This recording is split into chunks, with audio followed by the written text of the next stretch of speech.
Old World, Florida. Old World, Florida. Old World, Florida. Dude, I'm telling you, dude. Dr. Narco Longo came on and dropped the hammer of the god.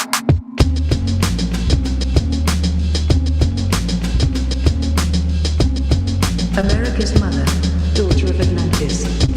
God sent the weatherland. Devil sent the Spanish. Florida is Eden, the fountain of youth. Kali is deception. So Florida is the truth.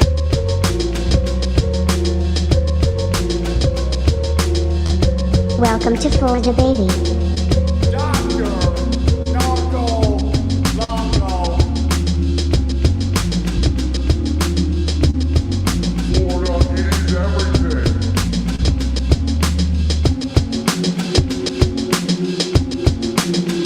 There's too much truth bombs being dropped. I can't digest it all.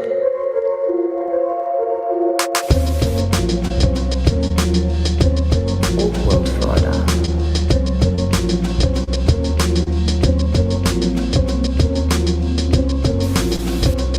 I'm the wrong guy. Please welcome Dr. Narco Longo.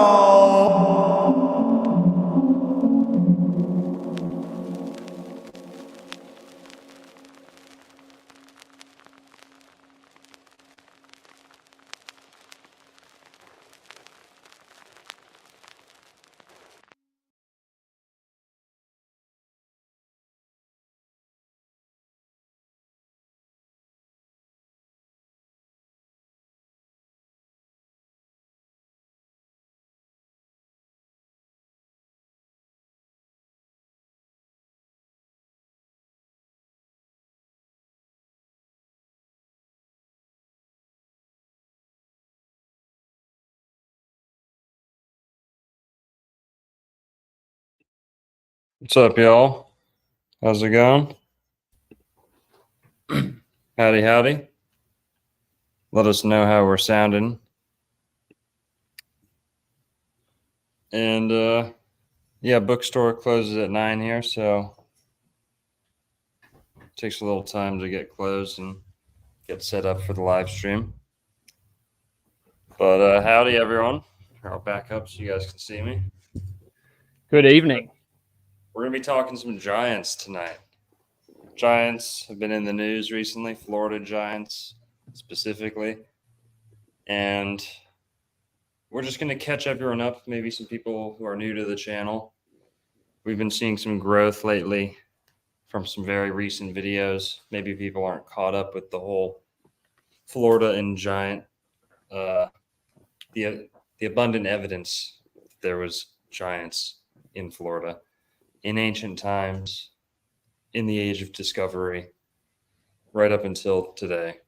So we're going to be laying out all the evidence factually, punctually. We're going to show you what the academics have to say, how they've tried to debunk it, but how in the end they have to concede. And even despite all the censorship and all the cover-up, which we're going to prove that too, that Florida still reigns supreme in terms of tall people, tall ancient Indians, evidence for bones, evidence of ancient people like giant skeletons found in the burial mounds all across Florida. So despite all the censorship, Florida still has ample evidence, right? It's like trying to, keep back the ocean. It's just too much water spilling over. They can censor as much as they want. Smithsonian. We're going to get into that too. Smithsonian. But this is what we're laying out here. We've got some, I guess you could say, mission statements, right? But I think a lot of people are caught up on the Florida Giants in general. But like I said, maybe someone new isn't. So here we go. Number one, giant men did exist on this earth. And all these points we're going to be proving with evidence you can verify yourself. we're gonna do as good as we can tonight, 100% without giving you a bone to grab yourself. Everything despite that, everything short of that, we're gonna supply you with tonight. Video, picture, newspaper articles, everything. But this is what we're going to prove tonight. Number one, giant men did exist on this earth, just as the Bible and nearly all world mythologies declare. Number two, evidence for giants is more plentiful in Florida than elsewhere. Number three, Europeans found giant men living throughout Florida in the Age of Discovery. It's a fact. That's what they said. That's what the evidence shows. Number four, the Smithsonian is in fact responsible for the disappearance of many giant skeletons, despite what the debunkers claim. Number five, the mainstream media ignores the evidence and purposefully gaslights the American public, the whole world for that matter. Purposefully gaslighting. That's exactly what they're doing. Number six, despite all cover-up and censorship, like I said earlier, Florida still has ample evidence to show, even academically recognized, in like the video that I'm going to show you here in a sec. Number seven, the living, breathing Florida Indians and Florida athletes are remarkably tall to this day. So, right up until today. Those are mission statements here, right? But we got some Florida news to catch up on too. We got our my right-hand man here, James from Michigan. We miss him down here in Florida, but Jimmy Stingray, what's up? What's up? G'day. It's a giant topic. I was just being mesmerized there, just thinking. There's been a lot of tall tales that have been told to us growing up about this, such as that, that's myth, that's ridiculous. They make Hollywood movies, and then to make things ridiculous that are actually worth looking into. And so, yeah, this is a giant topic. I'm very excited to get into it. There's been a couple things going on. I mean, Florida's never dull. Florida is never out of the news. There's always something happening. How's the weather? Is that you're still not flooded? Has there been torrential rains, floods? The media is painting a picture of total catastrophe, climate change disaster down there. There's chairs flying around on cruise ships, on cruise ship decks. Chaos. What's the truth?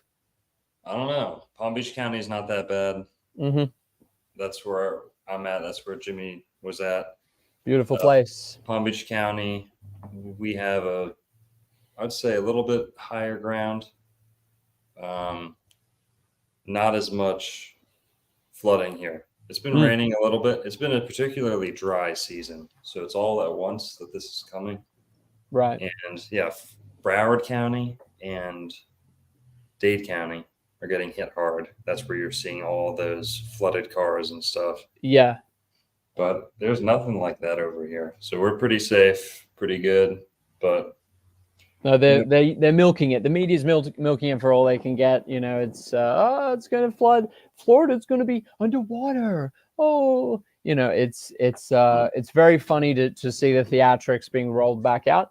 But it's great that the books are dry, because really that is like the worst thing to happen to the store. And I believe that the ground in which the store is built upon is magically protected. There are talisman, there have been spells, there have been ways of the old ones that I believe has kept it safe and will continue to keep it safe because of the power of this light, white magic, you could say. Maybe some dark, who knows? I'm no expert. I'm not part of the club there. But it's a beautiful place and there's some beautiful buildings. So it's hard to imagine Palm Beach being affected really by the rising sea levels and the tsunamis and all of biblical plagues that the media sort of imagines. Anyway, that's good. The other name on everyone's lips is Travis Scott. I believe he was arrested. He's been snatched off the streets by the local authorities, and this is just broken. So I don't know anything about it. I don't know what the chat. Is that the Astro World guy? Yeah, That's yeah. the guy who killed all the Mr. people with the demonic energy Yep. weapon blast. A dark portal. That's He right. flashbang, serial flashbanger.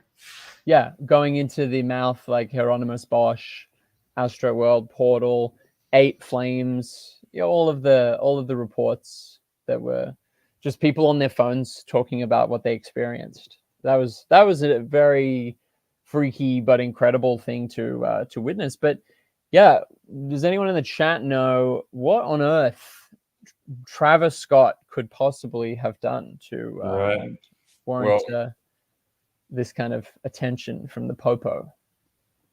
Let's see. He's bereft of talent, just an auto-tune clown. Yeah, dancing around with his root chakra hanging out like all these fucking saggers. Root chakra. Like root chakra. Yeah, that's what they tend to do. It's giving hella stuck in root chakra vibes. When you got your butt hanging out your shorts. Yeah. There's an imbalance there in the chakras. Sagging. Yeah. What's sagging? What's sagging backwards, guys? Ginas.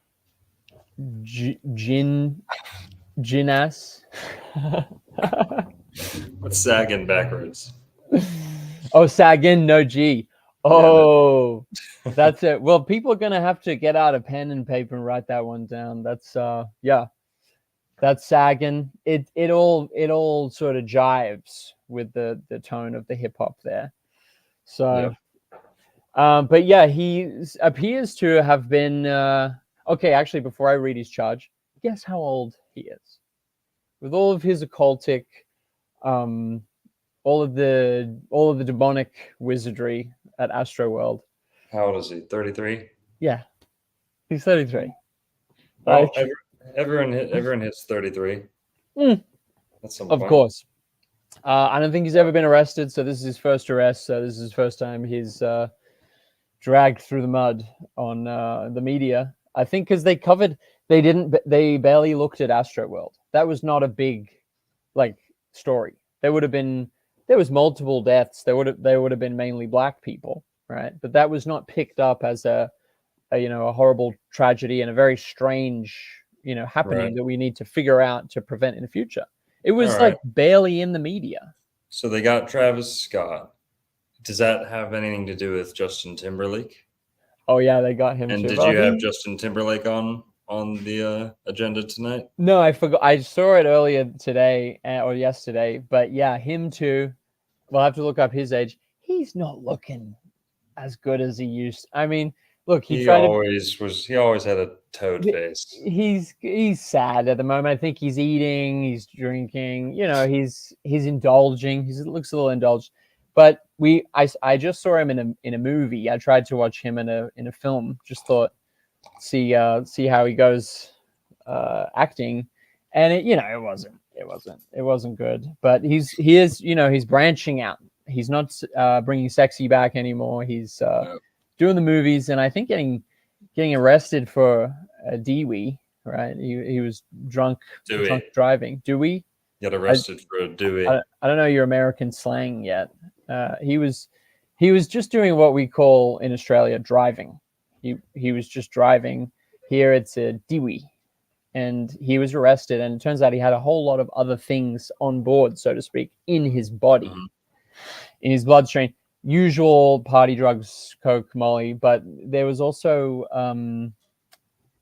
some kind of actual pharmaceutical. I got to look it up. I forgot. It was something you don't usually find in there. Is Driz here? Is he just checking if he's here looking this up. It was something like did you see this? Did you see the story? Not It was familiar. like a whole list of drugs that they found in there. Should have screenshotted it. And it was some kind of prescription. The chat's probably saying it. Anyway, that was interesting. He's 43. Okay, 10 years older. But yeah, we'll return to that story. So there's really lots going on in the music industry, I guess. You know, if you're someone like Travis, you're a young, talentless person who wants to be famous. You sign the contracts. You do what they tell you to do. You push what they want you to push. We'll probably see this with the gay guy, the twerks on Jesus one. I forgot his name. Frank Ocean. Yeah, that's Will it. Smith. That's it. Yeah. You know, they have a use. They have a period of time where they're used to push a thing, and then they're disposed of. They can't be left to, like, I don't know, talk about it or whatever. So these are liabilities that have to be tied up. Dang, I can't find this. It's the most interesting thing. It was like something to do with mental health. I don't know. Someone will know. So what else has been going down? Let's see here. I'm down to the one screen in this situation. Yes, that's right. If you're fishing and boating, okay, if you're out on the waters of Florida, That black drink be hitting. yeah, it's a zinger. It's gonna zing you. You will have actually seen the Russian sub heading back to Cuba, I think, or going away. It did another like strafe. It did another like low ride in by Florida there, and so it's headed off now. But it was like, you know, one flex wasn't enough. It's pretty cool. I'm glad it was peaceful and it was all fine. So that's gone. But people who are fishing and casting lines into the ocean, you got to look. You got to really check your catch, because someone actually found giant bricks of cocaine floating off the coasts of Florida. They actually had pictures of eagles, like bald eagles. Very patriotic branding was slapped up on them, and yeah, they were. So we got an update on that drug cocktail: Molly, poppers, Thank you. Truvada, and Coke. Yeah, what's Truvada? Truvada, according to Brandon, is HIV meds. Ah, that's it. There you go. There it is. I knew it was something spicy. Yeah. It was like, you have to remember that detail of it, and that's what I forgot. Yeah, so old Justin, he's troubled. Oof. I mean, growing up in the industry in Hollywood as a pretty young thing. Yeah, he's a Disney. Is he a Disney boy? Disney slave. Well, I something like don't know that. about the origins. Mickey Mouse Club, or yeah, he did something like that. Look, more and more He is was in coming out. there with like Britney Spears and Christina Aguilera, like early on. Yep. One of those early shows or something. Okay, JT. the generation before, yeah, very Ryan Nickelodeon. Gosling, too. Oh yeah, there's a lot that's coming out about like Nickelodeon, the foot logo, and all of the creepy goings on with that chubby fella down there. Yeah, here it is. You know what? This news story, it has a weird picture. It has butterflies on it. There is another news story. I should really be pulling this up. Sorry. There's another news story where it has this spread eagle, but it's tricky to find. And yeah, it seems to have been from the 90s, I guess. I mean, who knows? It may have just been from last week. I guess it's being analyzed and tested right now. And really, you know, I guess there's the eagle. There we go. Well, that's quite a lot of it too. I wasn't sure how much. That's brilliant, that video. Yeah, so it's patriot, you know, do it for your country. And it could just be current. It looks pretty fresh. So I haven't looked into the story too deeply there, but some boaters just found that. Okay, so very honest, upstanding citizens keeping the streets clean, or at least for this week. with this hall that they've given over to the police, who will probably use it in very creative ways themselves. So good on them. Good on all of the law enforcement involved. They probably destroy it, but who knows these days. So there was that, and that's very Cocaine Cowboys, that's living up to the stereotype once again. Great documentaries. So we were just mentioning, some of the stars that are in the news. There's a lot coming out about the entertainment industry, the music industry, some of the darkness, but also sports. It's a drama everywhere you look these days. You got an NFL player accused of another Dewey, actually. So we're hitting all the Deweys. A Dewey's. There we go. It's a DWI sometimes. Is that different? I see DWIs. Sometimes. Oh, yeah. What is that? Okay, sorry, you might be right. Dewey. Maybe it's, DWI. but then this driving while intoxicated is DWI. Okay. And DUI, I think, is driving under the influence. Is that the same as DEI? It's all the same thing, isn't it? Yo, hey, in the chat, we're There's getting to too the many Giants. 3 letters. Don't worry, we're getting to the Giants. Yeah, it's a diversity night. We're talking about humans of all different shapes and sizes. So anyway, there was an arrest of a sportsman. He plays in the NFL. He crashed his car into a restaurant somewhere in Florida. Just trying to find it here. But, it's terrible. I guess the excesses of fame in today's materialist world are too much for many to bear. They turn to substance.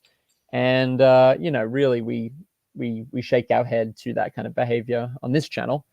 And really just, they need to look inward, and they need to just sit in the sun, maybe to have an orange, and just switch off a little bit so they don't need to behave like this anymore. So it's just part of the deal in Florida. It's a very intense place, isn't it? There's a lot going on, and there's very, very big personalities down there, and it's got a lot of energy. So what else did we have here? That's about it. There's not been a huge amount. There's been the usual boring stories, like it's flooding all the time and DeSantis is doing something else that's good or it's bad. The same kind of stories forever. We need to make Atlantis great again, is the moral of the story here. People need to be looking backwards a little bit and looking inwards and realizing what we have to do. Since we're talking about sports, I heard there was a new character in the sports world hailing from Florida. Or wasn't born in Florida, but he's got roots in Florida now. There's a little basketball player, or tall basketball player. Ooh. Who's been making some noise, making some waves recently. And when he steps in the ocean, yes. When he goes to the beach, tall gentleman. Waves. Yeah. But a relatively slender man, but huge. I didn't know this height was actually like possible anymore. I thought it was like a Tartaria height or something. Right. I couldn't believe it when I saw it. I thought it was a typo, It's insane. And he's still very young. He's still, I don't know, 19 or 20 or something. Yep. He's very, very tall. And this just keeps happening, this pattern that we are seeing down there. There's something in the waters, I would say. But he's a young chap. What's his name here? Hails from the north, actually. So there's a French sounding name. Yeah, French Canadian, I think. French Canadian, yes. His pituitary is not messed up, actually, believe it or not. I see some of you in the chat. That's a thing that happens. But why does it happen, and what is it? Well, pituitary gland, like being overactive, just makes you keep growing, like human growth hormone. Too much, you just keep getting taller. Not for everyone, though. Not for I don't know, the Vietnamese. They're very active, and they're not tall. I think there's got to be a lot more to it. It's a magic that really doesn't exist all over the world. Andre the Giant was a French man too. Yep, there we go. Yeah, Well, the French, you got to remember, guys, at the end of the day, the best of the French is what was left over of the Irish, the Celtic, the Gaelic, the Gauls, yep. and the Moors. Gallic. The Moors and other people swept through Iberia, and it all got a little bit muddied up, but that was all essentially like Irish people. Yeah, they'd come south. They wanted to stretch out. They wanted a little bit more sun. They wanted to head down to the beach. So they took France over, hung out there. So it seems, yeah, very interesting. It doesn't happen everywhere. The height, I mean, it's astounding. So this is Mr. Olivier Rioux. Is that correct? And he is... Yeah, Ryu. Let's see how old he is. He's only 18. He's a dang teen. This guy's born in 2006. And he's already a giant. Yep. Towering over everybody. This is like one of the tallest people to ever play basketball. I mean, he doesn't even have to jump. He doesn't have to jump like them. For those He who just don't has to know, reach out. for those who don't know, IMG is like a sports academy, high performance sports academy that like mops up the competition in almost every sport. I played lacrosse against them in high school, and they do the same thing in football. It's like everyone in IMG, almost everyone goes straight to a professional sport. It's pretty crazy. They have a huge Native American like a student body. Wow. Does it Tons stand of for Native- intelligent, majestic G's? Gigachads. IMG, image of God, maybe. Who knows? Sweet. It's a stretch. That's much better. I gotta get rid of this. But Interesting, magical gentleman. There you go. It is the interesting, magical gentleman. here he is going in. Whoa, he's double coach. Oh my You could god. just pick the coach up if you wanted. My This God, guy's look at name, his name's Olivier Rioux. Yeah, Rioux. Ryu. Rioux? He's got the Ryu? same spelling of well, actually, I think there's a U in it. Oh It's got a French spelling like the Croix.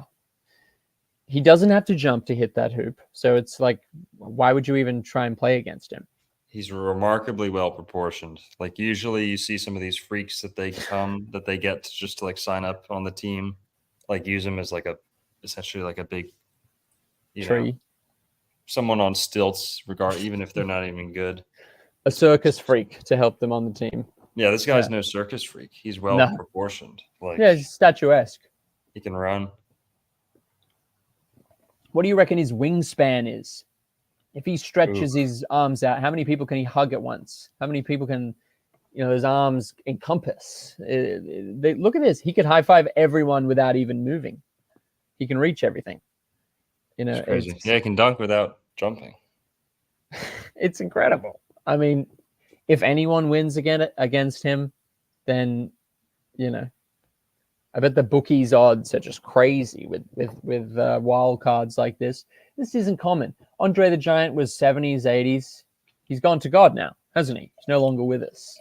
He was too tall for this world, too big. Yeah. He wasn't that tall. I don't think he was that much taller than Shaq. Oh, okay, just massive. And guys, so just so you know, this guy is 7'9". Yeah, we haven't even got to the number. 7'9". We haven't even said it yet. Sorry. I thought it was a typo. 7'9".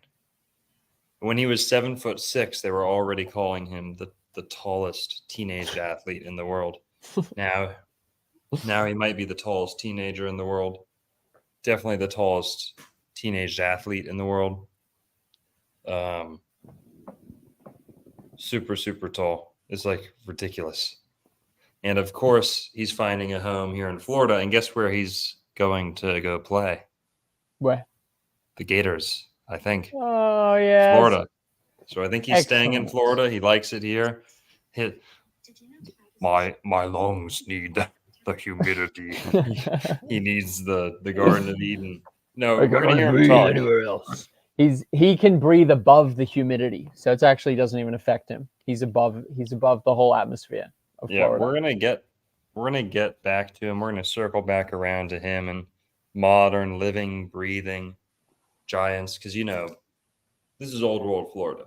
Why are we talking about this guy from French Canada, French Canada, as I like to say? It is Well, Ganadia. That's right.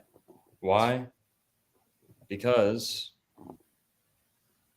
there's a connection here, right? It's like a metaphysical fingerprint or a signature that Florida has, this association with giant men. Maybe you might not be aware of that, some people, but it's true, right? You've got figures like Barron Trump, Mhm. also ridiculously tall, 6'8". Yep. Same age, pretty much, right?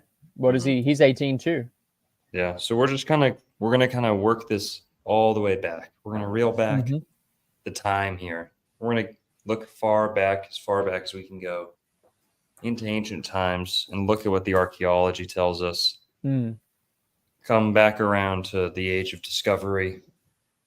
We're going to look at all the records of giants, newspaper articles, pictures, video of academics, doctors holding real giant bones in Florida.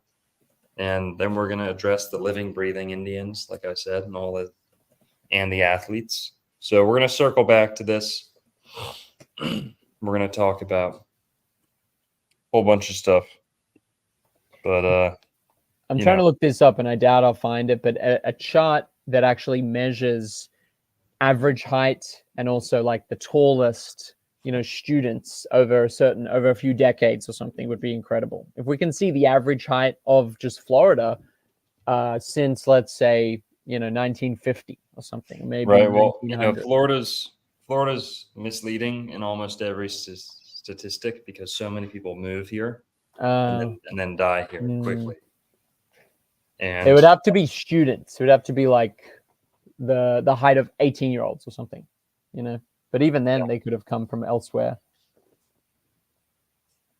Like born here Floridians would just be a very interesting study. If there's any autists in the chat that know about that, how to find. I got something. Oh yeah. Yeah. I mean, this is related. What states are NBA players born in? Yep. According to this list, Florida ranks number 1. There you go. 53 total NBA players. Right there. California, of course, you'd expect is close number 2. Mm-hmm. But that is makes total sense. As of 2023. So we're going to circle back to this too, but I just thought we got to start with as far back as humans can go. This is the book of Genesis from the Old Testament.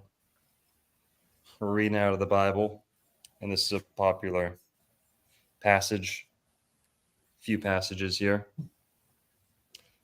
Genesis chapter 6, verse 1 through, we're going to read a couple, I don't know, I'll stop wherever. But we're going to show the Bible asserts, declares, makes the claim that giant men existed on the earth. And you don't have to be a Christian or an adherent of an Abrahamic faith. Almost every world mythology claims that there was giants at some point in time. So it's not unique to one faith or one place, but we are focusing here on Florida, and you'll see why. But chapter 6, Genesis chapter 6. And it came to pass when men began to multiply on the face of the earth, and daughters were born unto them, that the sons of God saw the daughters of men, that they were fair, and they took them wives of all which they chose. And the Lord said, pour up that black drink, yo. And the Lord said, perfect. My spirit shall not always strive with man, for that he also is flesh. Yet his days shall be 120 years. There were giants in the earth in those days, and also after that, when the sons of God came in unto the daughters of men, and they bare children to them. The same became mighty men, which were of old, men of renown. And God saw that the wickedness of man was great in the earth, and that every imagination of the thoughts of his heart was only evil continually. And it repented the Lord that he had made man on the earth, and it grieved him at his heart. And the Lord said, I will destroy man whom I have created from the face of the earth, both man and beast, and the creeping thing, and the fowls of the air, for it repenteth me that I have made them. So that's Genesis chapter 6, first mention of giants in the Bible. And so if you're a Christian, you ought to believe in giants. If you're an adherent of an Abrahamic faith, you ought to believe in giants. But even if you're not a Christian, if you're not Muslim or Jewish or whatever, go back to your own faith. Go back to your own local folklore or mythology. You'll find giants. So it's really just the modern mainstream academic institutions who are obsessed with gaslighting the public about this. Oh, no, there was never any giants. Yeah. No. The Smithsonian never hid anything. Your friend at Jekyll Island. You. Yeah, we'll sue you. And then you talk to someone at Jekyll Island. You mention, oh, those skeletons were larger, right? It was the most innocuous, like polite way to just subtly mention it, and she freaked out. Right. No, not large. No, not big. Not just totally normal like everyone else. Yeah, the Jekyll Island museum worker had an eye-twitching meltdown, short-circuited. Yeah. Dr. Longo hit her like a Austin Powers fembot. Dr. Longo was an Austin Powers mascabot. Yeah, she was walking in there saying, "Show me the bones, lady." She was spazzing out. She was breaking. That's right. She was freaking out at the prospect that someone might be asking questions. Right. So yeah, that's yeah. We're referencing my Jekyll Island Uncovered video, where I went into the state museum there at, or state-ran museum there at Jekyll Island, which you have to pay to get into. Paid to go in there. Yeah, so that's your right to ask a question. Yeah. Only to be pretty much shrugged off and dismissed. Yeah, flicked off, fobbed off. Dismissed in a, kind of like a smug way. Yeah. I don't know. To watch it for yourself. It's hard. I don't want to paint too bad of a picture. Well, she was extremely condescending and arrogant, and it was, I have studied this. Who are you? You know nothing, and leave and shush. And it was very rude, which is always, out of nowhere when someone's just suddenly that rude. It really raises eyebrows, that's for sure. So she kind of proved the point. Like it went perfectly, she proved the entire point of the Smithsonian attitude to all of these stories. Ben talks about it constantly, people finding these not only skeletons, but well-preserved giant bodies and all of these different things pertaining to just very large people being back in the time when there was more oxygen in the firmament or whatever, more humidity. And he covers it very much as well. The evidence is just all over the place. The Smithsonian turns up, it goes away, and anyone that's asks any questions is just sued until they stop. So it's very sus. Right. There were giants in the earth in those days. Yep. Couldn't be simpler. Couldn't be more explicit. No misconstruing that. Now, this brings us to a whole nother area of research. Is 8,000 years ago, there's mounds, earthworks, burial sites all across Florida that are dated something like 8,000 years ago, right? Insane. Well, Like, unheard of. right. That's kind of what we're saying is we went to one of these museums and started talking to one of the museum workers and just asked her, hey, heard there used to be bones here. She wasn't having any of it. And she really did meet the I work for the government. I'm going to cover up the truth, Yeah. and I'm going to have a kind of like get off on doing it too. Yeah, when you give a badge to a stupid person who feels insignificant and hasn't been able to ever offer anything, you just say, here, look, you're the authority and everyone else is the dumb one. And then they get to wield that, and they just, if you question the legitimacy of all of the state education and stuff, then you're the dumb one. It's complete inversion and it's hilarious, but they're in that, they're stuck in that. It's like a spell, and they love wielding that power.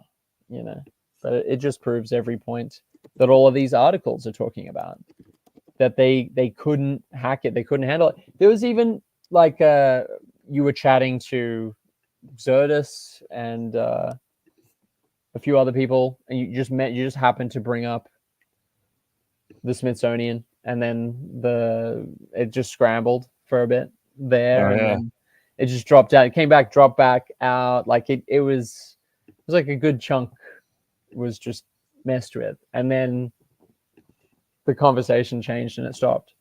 So I don't know. It's just funny. You just imagine it like a comedy sketch, but it's very interesting how sensitive they are.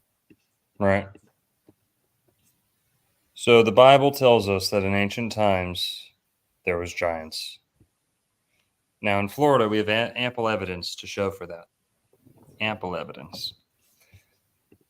Now Florida is dotted with mounds. This one is from Georgia. The one you're looking at right there, I think is Georgia. But mounds are all over Florida. We have earth mounds, burial mounds, shell middens, right? And there was just a movie about an actual burial mound, but in England. Did you catch that? Oh no. It's called The Dig, and Nice. it's like a normie movie, but it's very visually beautiful, and it's a true story. It's just someone who found a Anglo-Saxon ship burial in England in the war, and people didn't think it was there, and all this. It's a good one, but it really shows what's possible when we're allowed to actually dig into these things. They found an entire ship with gold and treasure, and it's now in the British Museum. But in America, you've said on the show in the past, you are completely forbidden to excavate and conduct an official, legitimate archaeological, discovery operation on any of these mounds. Because why? Oh, the Native Americans will be offended. Okay, well, it's not theirs. This isn't their culture. This is before them, right? Not necessarily. They have a lot Or maybe of that. It's a mix. They have a lot of that giant blood in their veins, but yes, it's not 100% their culture. A lot of those tribes were done making mounds by the time Europeans showed up. They were just living on top of them. Not always, but like Jimmy said, you're not allowed to dig on these. You always have to call in the big guns. You always have to call in the Smithsonian or the museums.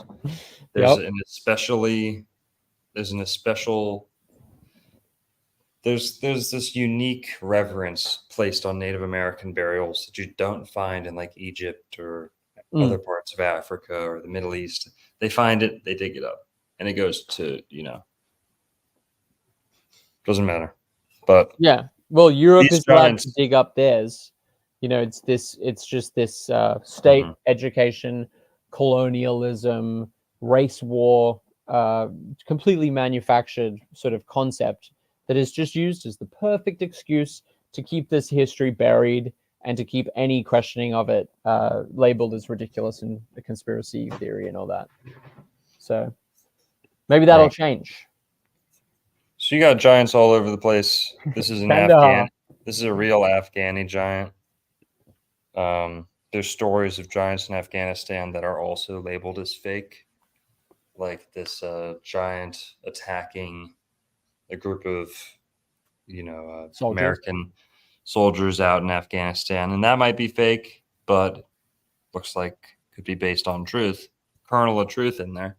Mm. And also, so like I said, in ancient times there was giants roaming this earth. We're not even going to worry about the Indians or Native Americans or who they were or who they weren't, but we're going to show that if there's something like 8 to 9 footers today and the real giants all got wiped out, how tall were those giants? Right? Right. They've been a whole lot taller. But And if giants are going to be anywhere today, it'd be Afghanistan.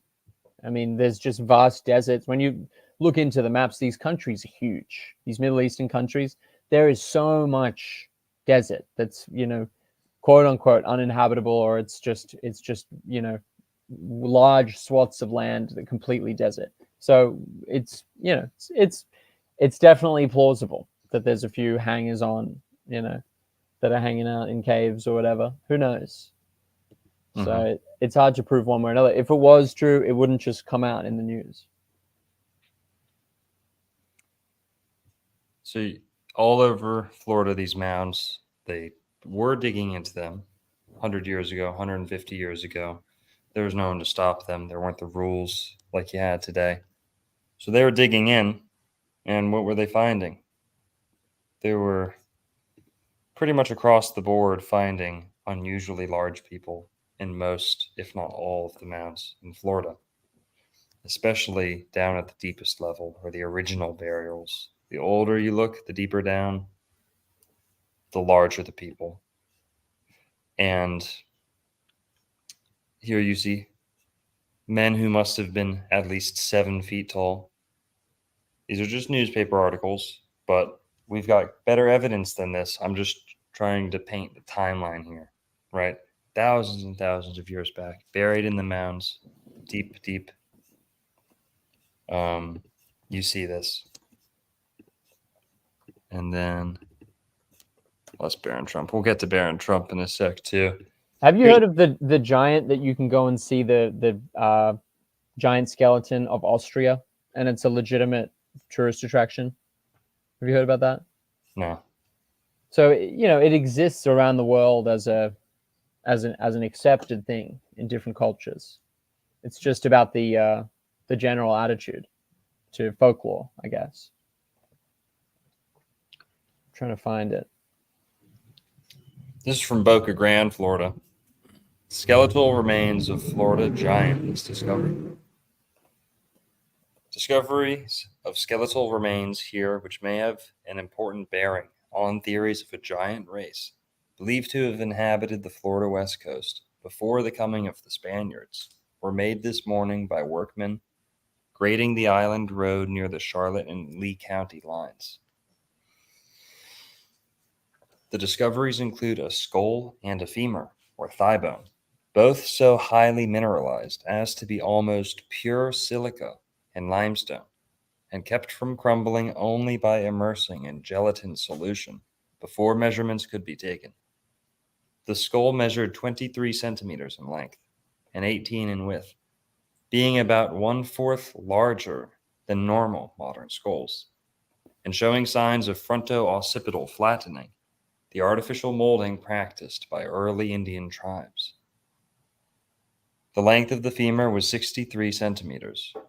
The bones are thought to be those of a male and indicated, according to local authorities, a probable height of not less than 7 feet.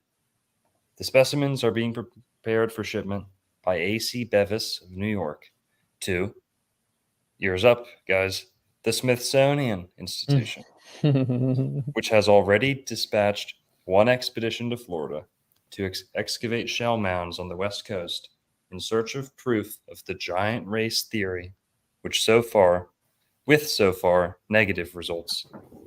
Huh. Well, they just found them and they shipped them off to you. But who knows? This is just one article, right? Maybe that could be fake. Maybe this could just be some, yellow journalism, some tall tales, some, shock, like the modern 100-year ago equivalent of clickbait, fake news. Well, you're going to see that's not the case. This was reported on by another.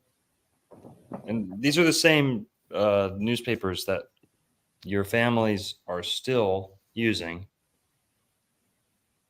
relying on for their news, for their current events, their neighborhood activities. These are like Tampa Bay Tribune, Orlando Sentinel.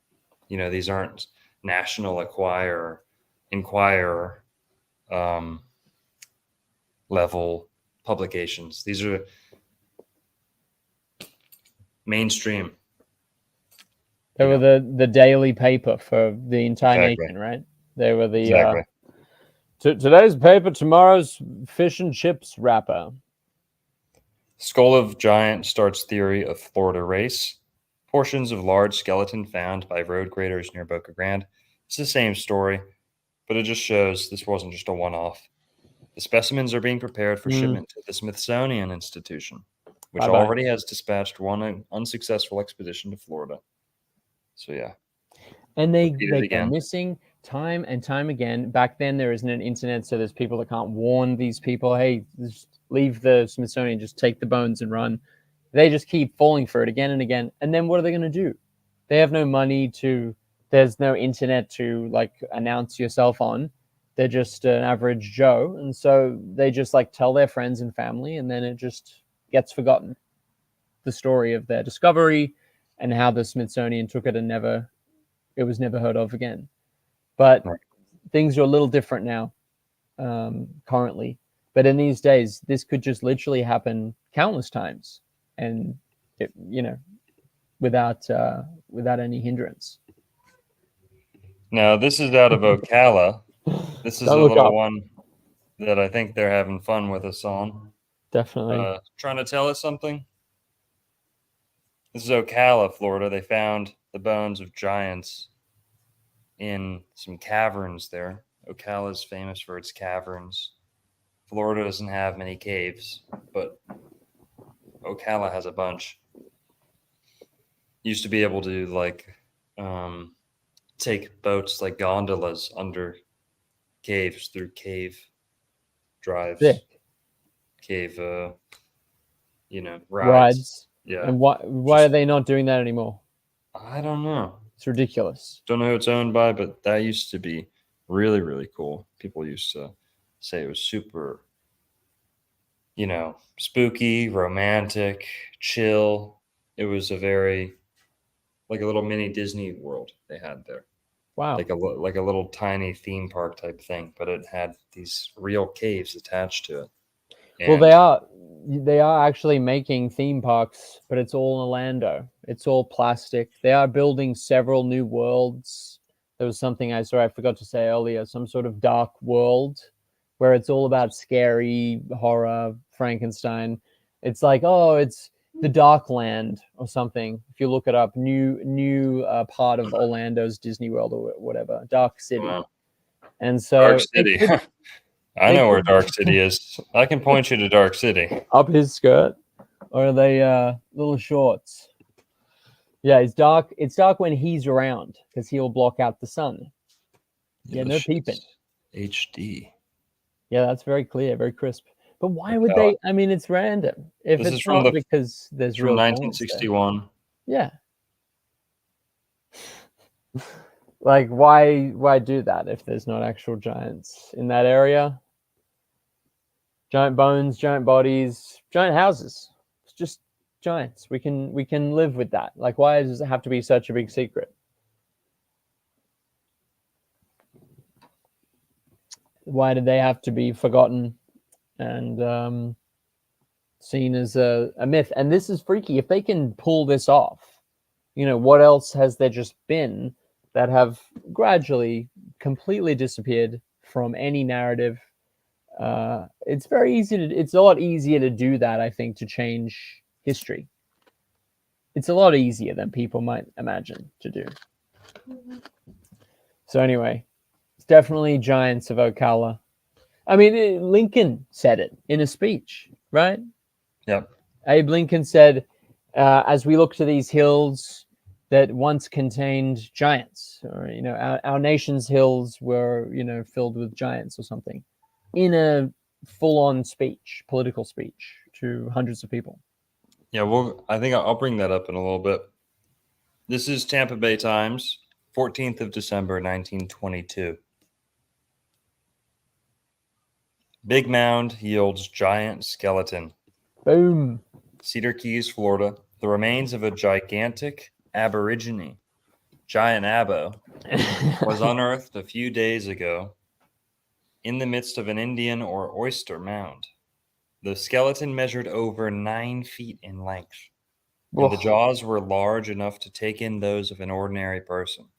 Tons of oyster shells had to be removed before the skeleton was unearthed. There's no miscalculating 9 feet. That's not like, oh, I'm 6 feet. I held it up to me and it looked like it was taller than me, so I'm going to say it's 7 feet. No, 9 feet is just 9. Clearly 9, right? In a different ballpark than 6. Yeah. That would be outlandish to see.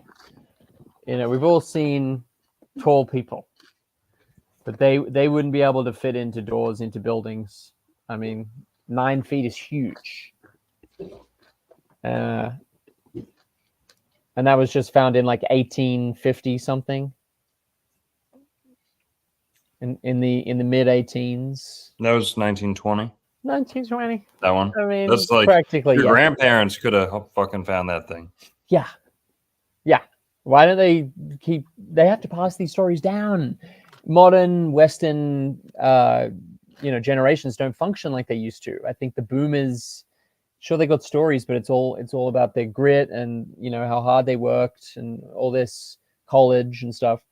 But we need to be passing down the ancient stories from our grandparents. But there was silent generation. There's all these different generations, and a lot of them have so much conflict that they don't actually communicate properly and pass these stories down.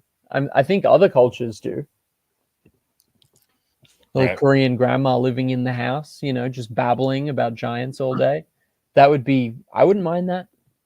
I wouldn't mind just a crazy old, like, saying that they were taught the world was flat, stuff like that at normal school. Right. It'd be like, real. So this is, here we got Palm Beach Post, Sunday, February 8th, 1920. Interesting relics of, this is a new term. Some of you might be familiar with it. A lot of you probably aren't.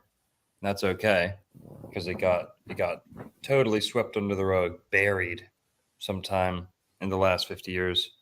Children of the Dawn. Hang on. That doesn't sound like your everyday tribe of Native Americans. Children of the Dawn. Interesting relics of Children of Dawn found near Yamato. I grew up. Yamato in Boca Raton, Florida is pretty much where I grew up. Remains of Abenaki Indians found in large mound in south end of county. Florida rich in relics of prehistoric ages. Wow. It's insane. Let's see if we can get some size here. And that was just found as a skeletal remains. Yep. The Abenakis were the first human beings to tread the soil of Florida, according to this article. Right. According to this article. and were, it is claimed by men who have made a special study of matters pertaining to the lost race, a race of giants, attaining an average height of 8 feet. They were pacific, like pacifists, industrious, intelligent, and perfectly moral. They were passed into history, and it is rare that specimens of their skeletons. They seem to have an Abenaki for, being very tall, for being a very interesting people that we really don't know much about, because if the colleges are, of course, teaching that, we're actually getting taller and everyone in the past was shorter and they were stupid and in the mud before technology, they'll never talk about these giants. And they'll tell you that you're crazy if you ask. And there's just no official voice. There's channels that are, affected if they talk about it. It's very interesting what all the fuss is about.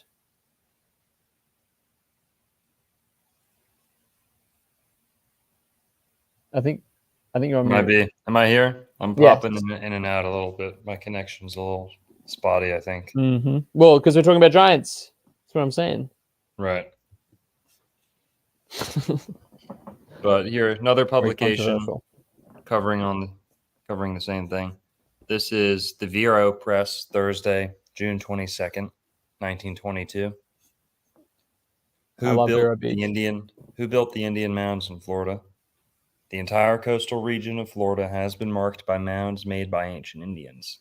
The bays, sounds of coast, both Atlantic and Gulf, were the habitat of great quantities of shellfish, which evidently formed a large portion of the diet of the region's ancient denizens. So they used the shellfish to construct these mounds. Like, that's how many they had. Yep. The Yamato tumulus is located about 600 yards from the ocean and is circular in form. 700 years old, Abenaki Indians, children of the dawn. Some ethnologists claim that the Abenakis were the first humans to tread the soil of Florida and were said to have been a race of giants, the stature of men being about 8 feet. This would bear out the statement of one of the earliest explorers of Florida, that they found in the northern interior of Florida a tribe of very tall men.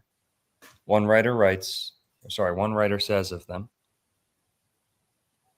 we're going to repeat a little bit here, but they were pacific, industrious, intelligent, and perfectly moral. They were more nomadic in disposition than their late brethren of the redskin, and Caribs in spirit, but not in caste. These people were artisans, craftsmen, sculptors, and created wonderful things in pottery. Their pottery has been found in this state in considerable quantity, and is unique in the markings of their decorative art, much resembling a checkerboard in squares, but now and then diamond-shaped. In this Yamato mound, some specimens of pottery were found, probably those having been buried with the owners, according to Indian customs, as the remains of several skeletons were found while excavating. Skip forward. Yeah. They were exhumed from a depth of 6 to 8 feet. Whoa. Some geologists pronounced the find to be at least 125,000 years old, antedating the pyramids of Egypt and having been deposited there before the glacial period laid its chill hand on North America. Well, oof. That's incomprehensible as an amount of time. Wow. Right. And they dated that. Like, was that obviously not carbon dated? Maybe it was as well. How did they come to such a figure? I don't know. Probably like what animals they found alongside it. Yeah, of course.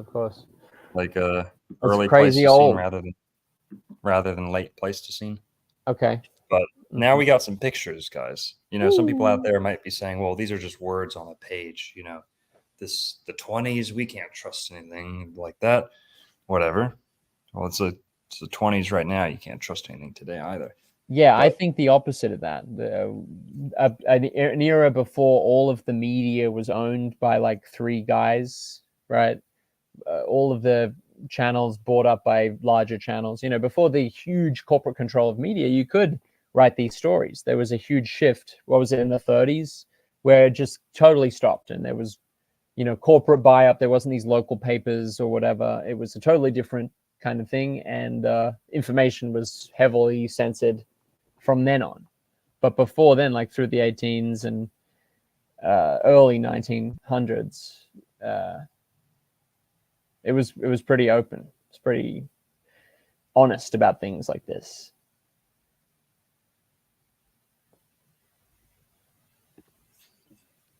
Buick ad. Buick. Nice. This is the Tampa Tribune, 12th Okay. of June, 1927. Evidence of tribal fights. Ooh, smashed up. Got pictures here, guys. And then that skull's a tad bit shaped or Oof. elongated, just a tad. But I've got other good pictures of that. Looks kind of long out the back. A race giant of head. giant Indians. Part of the trace of tribal fights among a race of giant Indians unearthed near Fort Myers. Amateur archaeologists find remains of Florida giants near Fort Myers. Wow. Searching on a 44-acre island owned by W. Stanley Hansen of Fort Myers and Estero, but inhabited by a lone white fisherman. The prowling party consisted of A. Colt, secretary, and Horace A. Dunn, Horace. of Fort Myers Chamber of Commerce. Hanson Milton Thompson and Buster Hanson finally discovered an ancient burial mound in the heart of the island jungles. Picks, spades, and potato fork were put to work, and after an hour of digging, the hill yielded its dead. Examination of the bones by authorities revealed that, as far as is known, they are at least 500 years old and are the remains of a tribe of Indians known as the Caribs, natives of the West Indies. That's where we get Caribbean, by the way. Carib, natives of the West Indies. It is a historical fact that in the period preceding the arrival of the Spaniards in Florida, there were isolated Indian tribes inhabiting the islands in this section. Judging from the size of the burial mounds, there were at least 250 bodies buried in each hill. Yep. That's not an exaggeration. The one across from John D. Rockefeller's house on Jekyll Island had 100 bodies.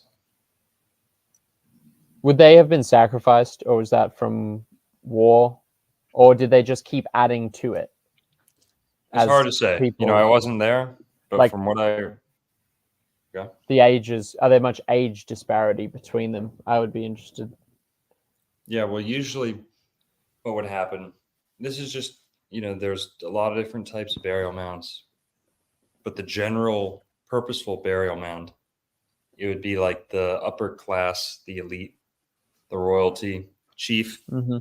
Chief would often get buried at the top of a mound, and they'd put him in a little log cabin thing, and they'd kind of bury it or like build it up and like entombed in this like log thing, and they'd burn the whole structure down and just keep building the mound on top of the ashes and the ruins. So that's what they find like burn pits, like periods of where they burned the whole thing.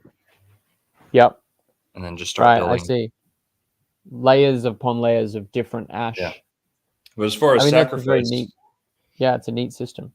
For sacrifice, something that would happen is when a chief died or a notable person died, a lot of times they'd sacrifice living people to go along with them, him or her, into the wives, yeah, servants, horses, right? Yep. No, well, they didn't have horses, but yeah. No horses or any kind of animal, but mainly servants and wives, right? Multiple wives. But it was considered an honor. Like they weren't like bummed about it. They weren't like, oh great. they were on it and they wanted to go, or Yes. they were Yep. told to feel that way, or Got a book right here about I the gotta let the Mississippi. dog out. Okay.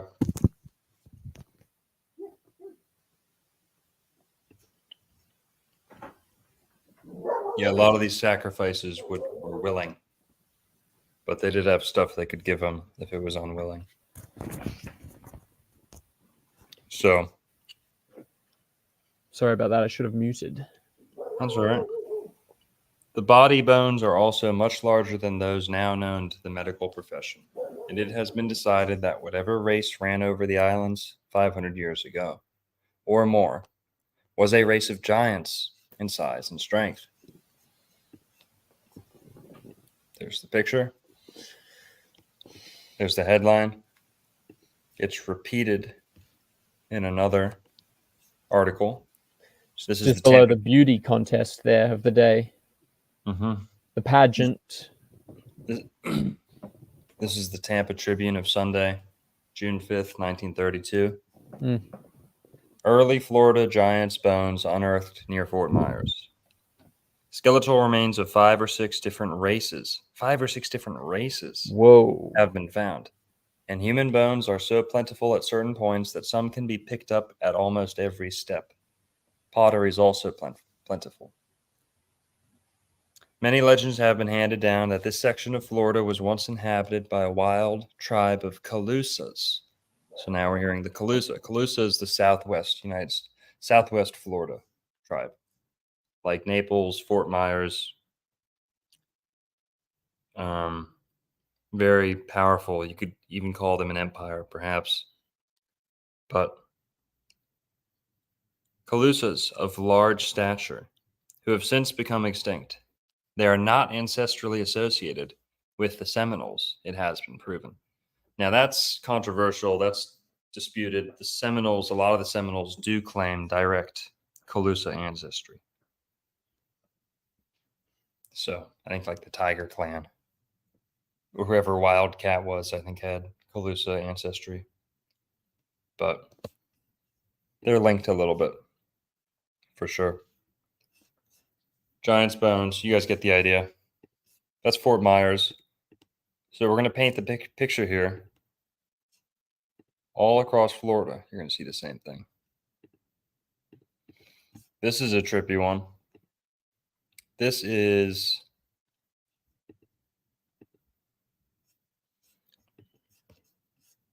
the Tampa Tribune, November 27, 1965. That's pretty recent. That's pretty late. Who were the Glades? That guy's smoking a pipe. It looks that guy's got a sweet pipe. I was just trying to figure it out. Who were the Glades giants? Were they born that way? Or did ancient Indians use bone stretching formula? I'll be right after we're done here with this performance, I'll be in the parking lot selling bone stretching formula. If anyone's interested, stay tuned. Stay tuned for our advertisements. If you want to, I'll show you what some bone stretching formula looks like. That's what it looks like. Oh, Sip Blue, baby. There she is. Bone stretching formula.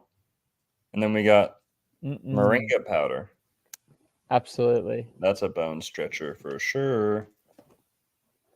Everything stretcher. Stretches everything. Yeah. And just takes you to the next level. You want to be blue when it comes to Sip Blue. It's a good kind of blue. That's a kind of blue. I like getting blue. Sipping blue. Getting blown.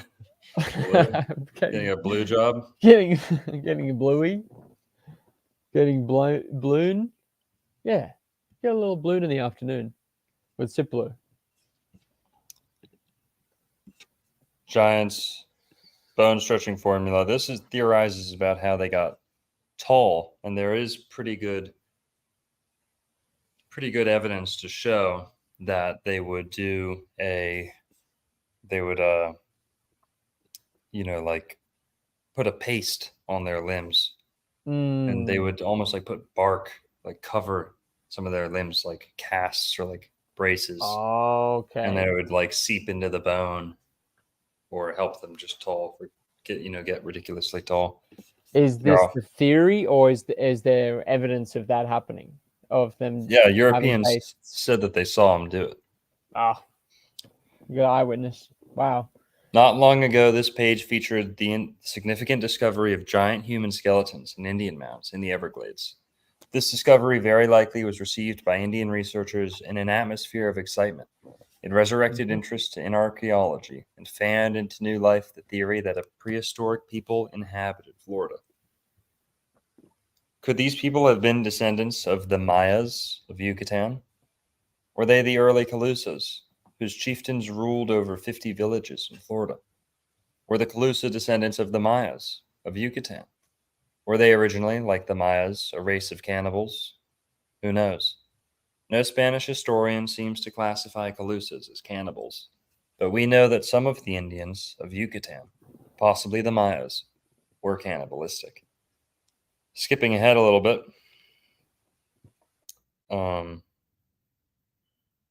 one of the Indians found a lost Spaniard. The man was Geronimo de Aguilar. Geronimo received the message, escaped from captivity, and reported to Cortez. This doesn't matter. But what of the giant frames of the Everglades skeletons? We have giant basketball and football players today, as well as giant African tribes. Interesting. However, this phenomenon of giant Indians was reported by many early Spanish historians and attributed not to nature, nor to heredity, but to an Indian craft or violence. Thus, Peter Martyr de Anguilla, an Italian by birth, but a Spaniard by adoption, a scholar, statesman, and chronicler, says that many tribes of Indians operated on the children while they were still in cradles and at the breast of their nurses. For a period of time, the osteopathic Indian specialist anointed the limbs of the babies with a decoction of certain herbs. These herbs rendered the children's bones soft as wax. The bones stretched until the child became well nigh lifeless. Then the nurse covered the child with warm blankets and gave the infant her breast, fortifying her milk with nourishing food which she had consumed. These proceedings were practiced chiefly on the offspring of Indian chiefs and captains, who were all remarkably tall, by the way. The chiefs were like across the board, super tall. Peter Martyr is not the sole reporter of the artificial production of tall Indian men and women. Antonio de Herrera, a chronicler who died in 1625 at the age of 68, writes as follows. In another province they called Duar, the king was like a giant. His name was Data or Datha. His wife and 25 children were huge. Being asked how they grew so large, they said they had been given puddings stuffed with certain magic herbs. Others said they stretched their bones when they were children. These reports of Peter Martyr, Herrera, and an unquoted report of the Inca, Garcilaso de la Vega, do not solve the delectable mystery of the giant skeletons of the Everglades. With regards to the theory of tracing the skeletons and the vanished Calusa history back to the perished Maya civilization, this much can be conceded. That it has no historical value nor wit nor sense, but what a sad gap the absence of reliable records of Maya relationship to Calusa has imposed on present-day historians. So he referenced one That's thing insane. there. He referenced Garcilaso de la Vega. Well, I have that book right here. Old Florida book. First printed 1601. Beautiful. This is where John Smith ripped off a lot of his Jamestown ideas, including Pocahontas and John Rolfe, the tobacco. Well, they were what's the word? Cultivating tobacco in Tampa Bay. Europeans, far decades before Jamestown was even That's right. attempted. So, whole lot Hundreds of stuff. of years. We're going to be reading from The Florida of the Inca. La Florida del Inca. Inca and Florida. What do those two have to do with each other? You're going to find out.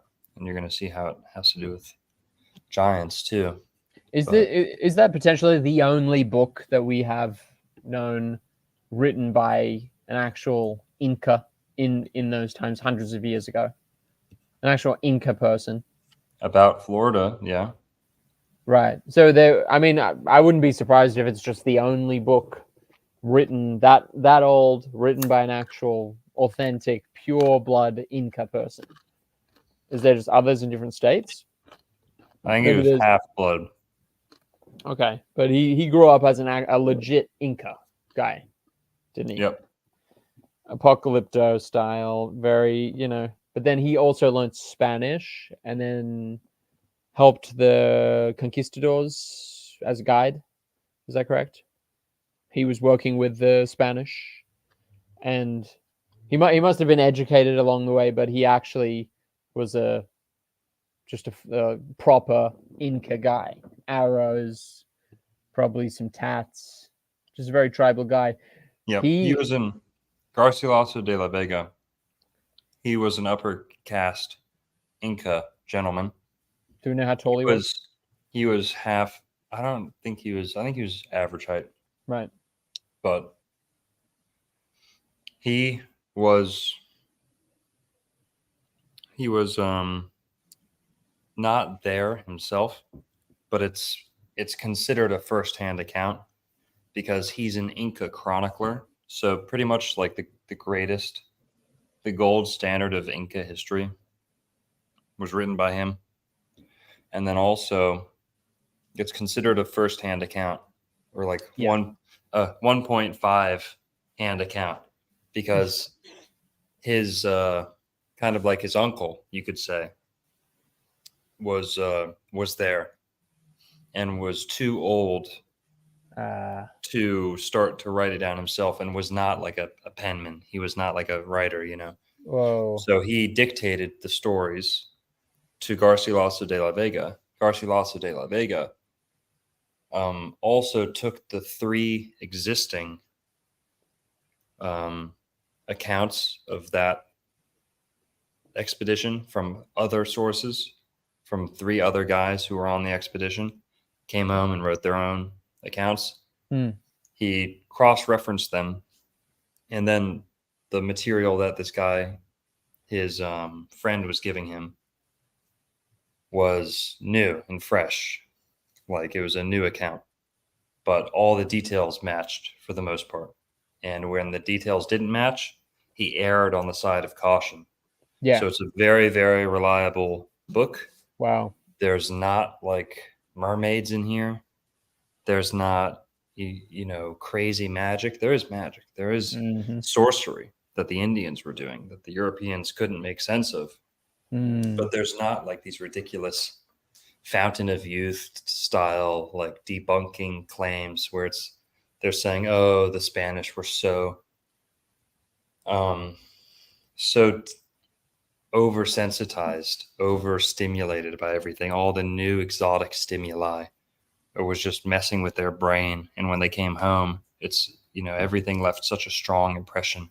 Oh, the alligators were 30 feet long. The men had tall heads and tall plumes, so they were 9 feet tall, but they were actually just 6.5. Right. Who knows? Right. Yeah. But Because fact check me. Back in those days, if they're the only ship that's returned, or one of the first ships, it's like people are going to believe him, because why not? Why wouldn't they? They can't prove it. Can't prove they're lying.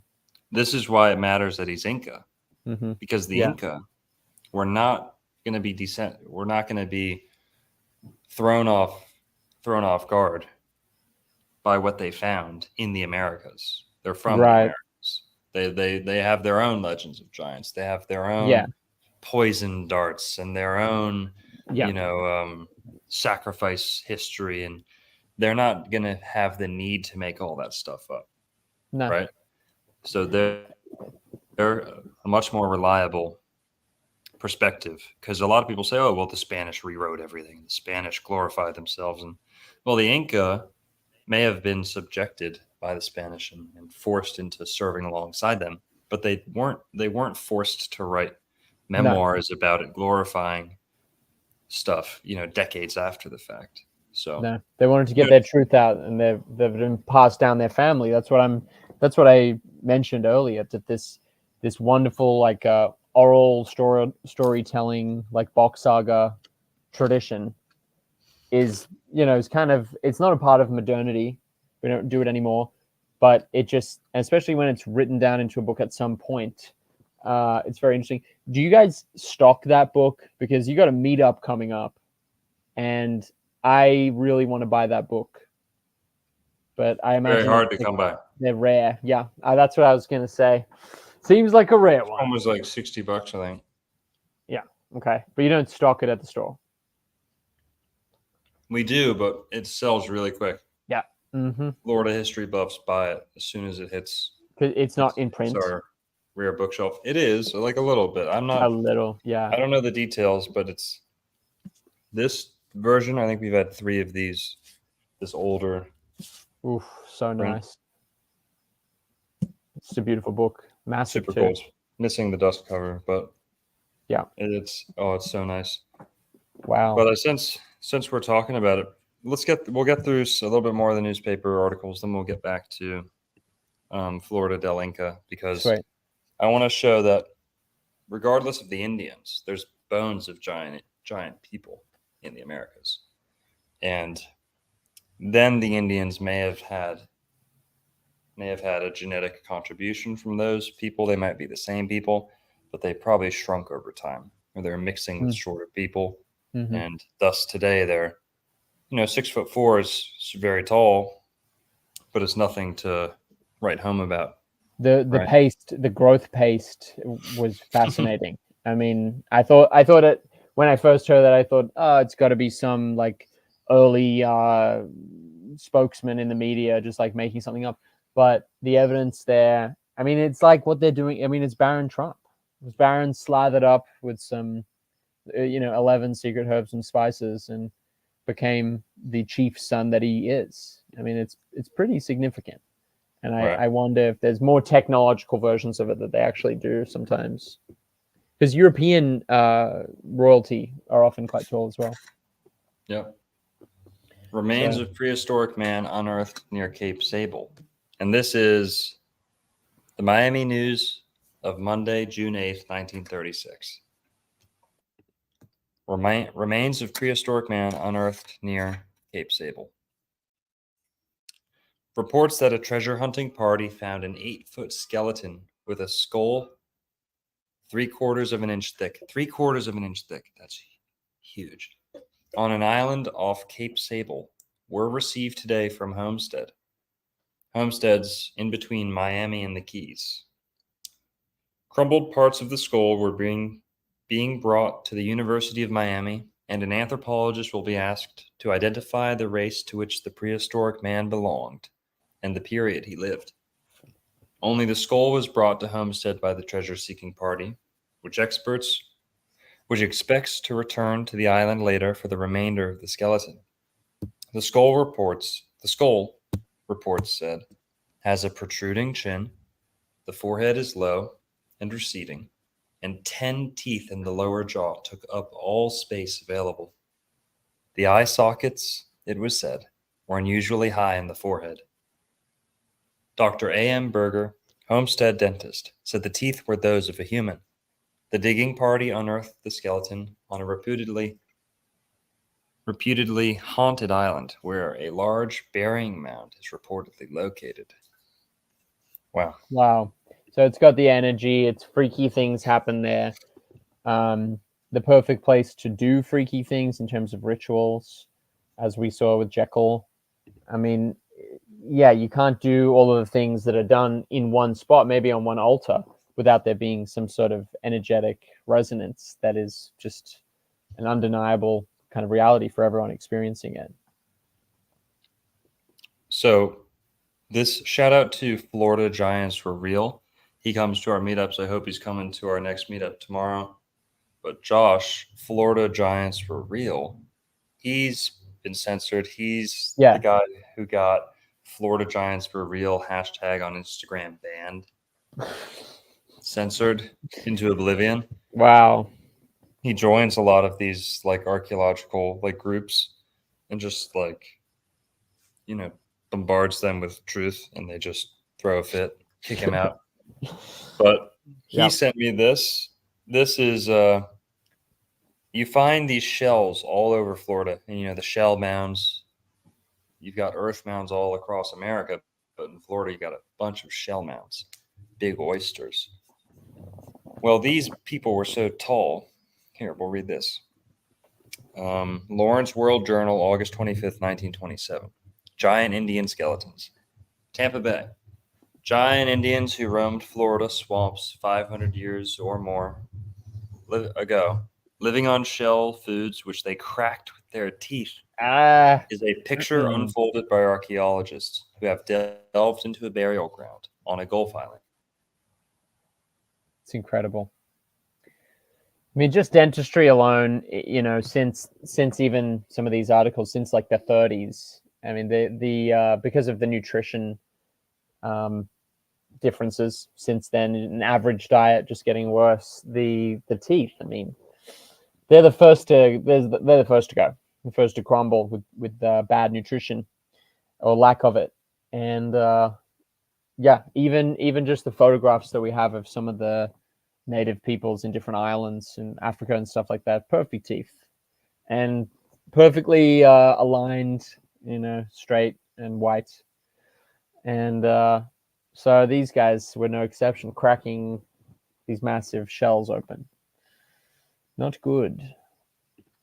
You can go find shells like this yourself with the rims cracked. Yeah, teeth. I mean, people open beers with their teeth sometimes. Crack them open. That's very, very much not advisable. But because we can't do it anymore. It's these guys, you know, these guys had that power. You wouldn't want to get bit by one. You know, they probably could actually do huge damage. The skulls are larger than those of current history. Battered and crushed, indicated tribal battles. The jaw and teeth were unusually large. Likewise are the body bones, indicating that the Indians of the past ages were veritable giants in comparison with those of today. Mounds similar to the one in which the bones were unearthed are common in the state. The bones have been sent to the Smithsonian Institution for further examination. Who would have thunk? Yeah. Every time. Every single time. Who is this Smithsonian? This Smithson? Right. Where did it... Let's go back to where it all began. I have to look into that. Yep. These gentlemen look like they might have some elongated skulls going on. And huge jaws coming out as well, like massive protruding lower jaw there. The mandibles. Right. Well, you guys get the idea. I don't need to read through too many more of these. The same can be said for every region of Florida. You find this stuff. But here, let me see if there's any.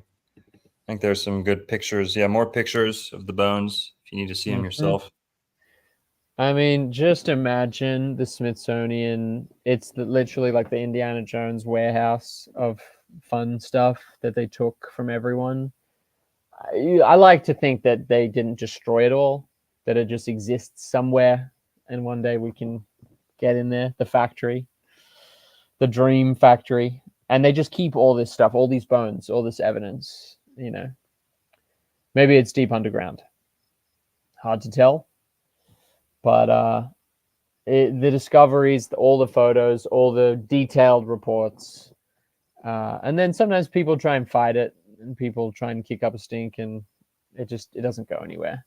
But now they're finally talking about it in the universities. Modern libtarded universities are still actually, well, this is the first, it seems, that's coming out and being like, look at this one.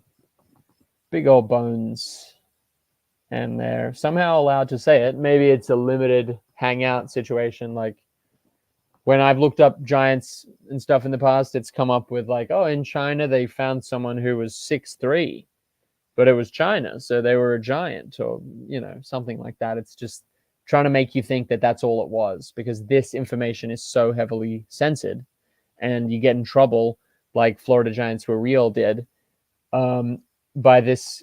And it's like, what's the big deal? The amount of hard work they put into whack-a-moling all of these mentions and stories and findings, it really makes you wonder what's the big deal and why they have to do this. Total gaslighting. Total gaslighting. It's like, oh yeah, well, we found some 6.5-foot skeletons, but it was all just relative. Like you're saying, the short people thought they were giants, but really there are no giants. And just end of discussion. Yep. That's the debunker's role today. That's the Smithsonian narrative. What you're thinking of, they've actually crafted this world where whatever we're talking about with medicine, history, any controversial topics where the mainstream is a lie, when you bring up what there is evidence of, they have been trained to say, oh no, what you're thinking of, you're mistaken. You're thinking of this, Chinese person who was 6'3", and that was a giant to the Chinese or something. You're thinking of that. You just got it mixed up. But it's like, no. It's evidence-based, Well, here, guys, we just went through those old articles, and that's kind of trying to paint the picture that, like the Bible says, in ancient times, there were giant people on the earth. Well, and is that oxygen levels as well? Is there a slight difference? Who because knows? Of atmosphere? Yeah, that's a theory that a lot of people entertain, is the vapor canopy and stuff, and that's a whole nother discussion. We just want to go through the evidence here in Florida. You've got your all those newspaper articles, but again, you could doubt that. You could say, oh, even though we showed you some pictures, you could doubt that. You could say, that picture, there's no scale, there's no, the experts weren't there to do this or that. Well, this is what Dr. Longo is going to serve up right here, okay? This is what we got here from the vaults, the deep vaults. This was sent to me by a subscriber for the first time. Got to give her credit. It was a woman too. She dropped perhaps the biggest nuke on the Smithsonian, right? And Let's go. They produced it themselves, not the Smithsonian, but Florida State University. It pretty much is responsible for this. There's a giant's bone being housed in Florida State University. This was discovered from Windover Bog. The Windover bodies are one of the most famous burial sites in American history. It's allegedly an 8,000-year-old bog burial in the Americas. It's in Florida. It's in Central Florida, East Florida. And which is in itself incredible. Unbelievable. 8,000. And they're blonde hair, red hair, Caucasian. It's been said they had red hair. They definitely had haplogroup X. They had some Eastern Mediterranean, European genetic markers.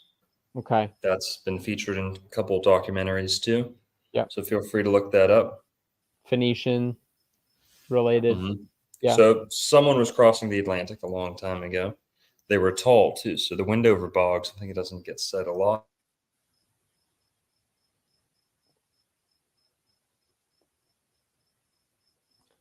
I think you might be frozen there, Doc. Wait, coming back. There we go. I think we lost you for a sec. Yeah, connection's I don't a know little whether iffy. it was me. Yep, it's windy down there. There's a lot of rain. There's a lot of frequencies being blown around. But the Windover bog bodies were actually tall, and that's not talked about. Their height. Here he is. Is that one of the bog bodies? This is Dr. Jeffrey Thomas. Oh wait, shit! I have to go through. You won't hear it until it's. Oh yeah. So yeah, this really shocked me because I was so well aware of the Smithsonian and all of the censorship and all of the lawsuits and all of the slander about talking about this subject, and I just thought they had it all wrapped up. But then this is a very recent video, and it's just an expert in Florida State University, I think. And, you know, it's all legitimate. It's all what the media would say is real. And he's just coming out there and just going like, this is huge. Huge bones. So I thought, okay, you know, it's trickling out now. They're letting it out. Without further ado, the doctor himself, doctor of anthropology, I believe. So all of the hear this? Wendover Yeah, post we can hear it. is kind of housed in these cabinets, and the crania is just around the corner. So just to kind of show you some of the ideas about the preservation. Right? This is one of the males, adult males, that's absolutely massive. Absolutely massive. These individuals were very large. Very large. And preservation is just so immaculate that it's hard to believe that these are 8,000 years old. These are 8,000 years old. I mean, we've had researchers come in here and say, are you sure that they're this old? They really could be a lot younger. So even just compared to me, right, in terms of a hip placement, my knee is up here and I'm 5'11". So these are really large individuals. Really large individuals. Right? And we have some with very unique traits.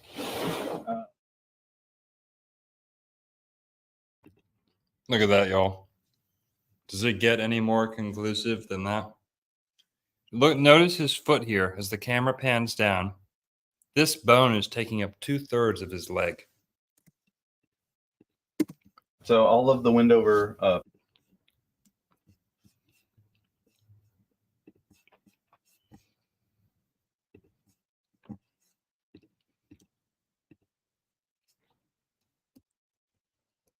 If you look where his foot is,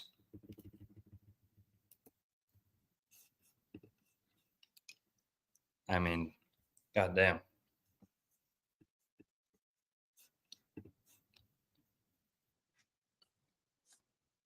So that's one of the Wendover bodies, out of FSU. So, you know, they can.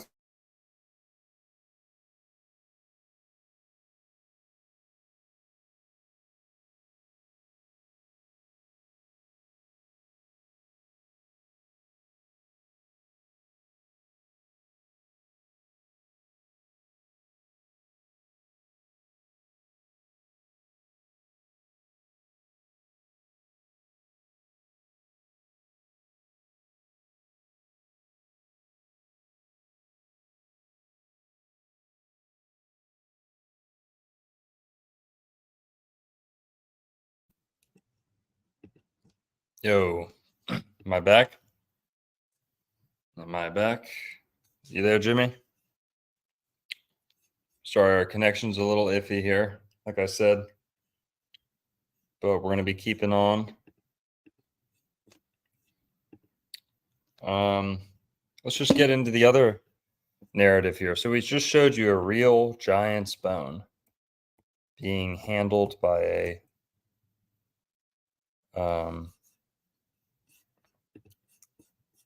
academic, a doctor of anthropology who knows how to place a femur on a hip. Well, so why is it that the Smithsonian, you hear all these people talking about giant bones getting, going missing after being sent to the Smithsonian. People have written whole books on it. And here, I just want to so you guys can see that.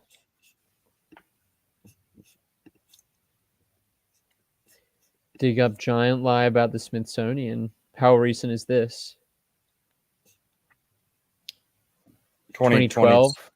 2022. Oh, okay. Wow. Social media. This is from apnews.com. And there's all the media, all the mainstream media was lockstep on this combating the misinformation, right? This was the age of misinformation. Yeah. That COVID era debunking campaign. So Social media users dig up giant lie about the Smithsonian. Claim. The Smithsonian Institution admitted to destroying thousands of giant human skeletons in the early 1900s. Now, notice how they're going to word this. Notice how they're going to kind of pigeonhole it or set it up for its own debunking. They're going to kind of cherry pick the narrative here and make it easy for themselves to throw themselves a nice softball pitch. Basically, claim the Smithsonian Institution admitted to destroying thousands of giant human skeletons in the 1900s. AP's assessment. Thank God. False. This claim is baseless and has circulated for years as satire, said Linda St. Thomas, chief spokesperson for the Smithsonian Institution. From the horse's mouth. Or So should I they say, are saying, yeah, we've looked into ourselves and we've found ourselves to be innocent. right. We've investigated us. We've conducted internal investigations, and we're Right. completely innocent. Yeah, that became the norm now for everyone. Yeah, that's funny. The facts. A years-old false story came back to life this week when a widely shared social media post claimed the Smithsonian Institution engaged in a giant archaeological cover-up. Oh, get it, giant. They would never do that, right? The Smithsonian, quote, Smithsonian admits to destruction of thousands of giant human skeletons in the early 1900s, read the fake headline, It's which fake. amassed hundreds of likes on Instagram. The post went on to claim the U.S. Supreme Court forced the Smithsonian Institution to release classified papers detailing its destruction of giant human remains to protect the mainstream chronology of human evolution at the time. Yeah. So I There saw were- the There were comment. people in They got- the Supreme Court then that would have done that. It makes perfect sense. I saw the comment. Someone said, why would they cover this up? Why would they cover up giant skeletons? Why would they cover up giant Indians, giant Floridians? Why hide it? Why lie about it? Well, number one, it validates the Bible. Number two, it debunks human evolution. Giants alone debunk Right. human evolution. They undermine human evolution largely. Because if you're getting a 4-foot tall chimp to a 6-foot tall man, what is a 9-foot tall man dated to 10,000 years ago or 100,000 years ago due to that timeline? It undermines it. Well, then you've got the whole matter of, giants in Florida debunk the Bering Strait narrative, and they debunk the out of Africa narrative. Judges' theories, vicious theories, anti-European, anti-white, anti-human across the board theories. So, and the AP is a Rothschild organization owned media company, right? It's owned by Reuters, which was originally started, with connection to Rothschilds. right. Well, I think one of these is Big- Reuters. This is Yeah. Reuters. Well, AP Yeah. is owned by Reuters. Is that true? I may have read that wrong, but Yeah, look. it's big. This is as corporate media as you can get, and this is You mean this people- Reuters? Yep. Yeah, Reuters. Yeah. So it's a huge and old media organization that I don't know people believe is owned by old European families. Claims that the Smithsonian destroyed thousands of giant skeletons are many years old and satirical. So why, like Jimmy just said, why are they repeating this twice? Like they just, you've got Reuters and then you've got AP. We just went from Reuters to AP. Yeah, Same very unified line here. Yep. Same Lock, story. stop. Yeah. So Rockefeller, Rothschild funded, mainstream cover up, clear as day. Yep. It's like, I know this is kind of like conspiracy theory kindergarten for some people, but maybe some of our Florida fans aren't aware, don't know the extent of the cover up or why it matters, the ancient context. So mainstream academia, mainstream media be shilling hard for the Smithsonian. They're shilling hard against the bones. They're more afraid of giant bones than, well, I don't know. Kim Kardashian's not afraid of giant bones. She loves giant. The Smithsonian wants the Smithsonian will never be happy until every giant bone on the planet is in their possession. Much like Kim Kardashian feels about big black bones, I guess. I don't know. There's a better joke to Boners. be had there, but yeah, it's. I mean, they're putting a lot of money and effort into it, and the out of Kim K theory is what the bones point to. Out of Kim K theory, yeah, that's it exactly. They're very freaked about just history, just people knowing what history was. I mean, the old World Order movie just came out. That was fascinating. That's struggled. Anything to do with that, you faces a lot of censorship and ridicule, and it's just incredible how much they don't want us to know what it was, what the past was, and where we come from, and all of it. They just want us to be stuck in the now and worried about the future, and inventing all this very flimsy excuses to cover it up. And it's just not, people worry with AI. They say, oh, this is going to be very offensive, some of this research that AI is going to produce. There's been concerns saying, oh, the AI revolution could get to a very anti-Semitic place, and we need to be careful about that and regulate the internet more. It's so they're already very afraid of just technology and how fast it's rapidly, Hey, we're gonna have to code chat. Microsoft headquarters or whatever. They're gonna be like, hey, we're gonna have to code Chat GPT to not look at the data from 1939 to 1946. Yeah. Oh, Hey, it broke. Chat GPT, if you could just go ahead and not look at the data from 1940s. The camera was off then. It switched off. The technology just can't work for those years. There's a glitch in the system. Yeah. No, that's it. And that's what AI is. It's always programmed. And it's like Google, you could say one massive AI system, the first, and its search engine now as a search engine it's terrible compared to what it was. The skewing of results and the burying of the thing that you're actually looking for is very noticeable now with Google, and none of the other competitors are any better. They all suck basically, but they do differ. But it's becoming slowly more difficult to access things, and things are being disappeared from the internet, but it's done very quietly. And unless you're constantly checking things with the Wayback Machine, you can't really notice it. And I think that's very purposeful. It's just cleaning up and brushing things away. But it's out there to find, with these primary sources. Oh, talk about primary sources. I got a primary source over here.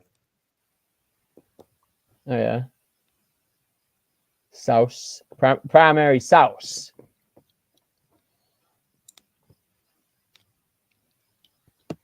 I gotta actually jump off in a sec.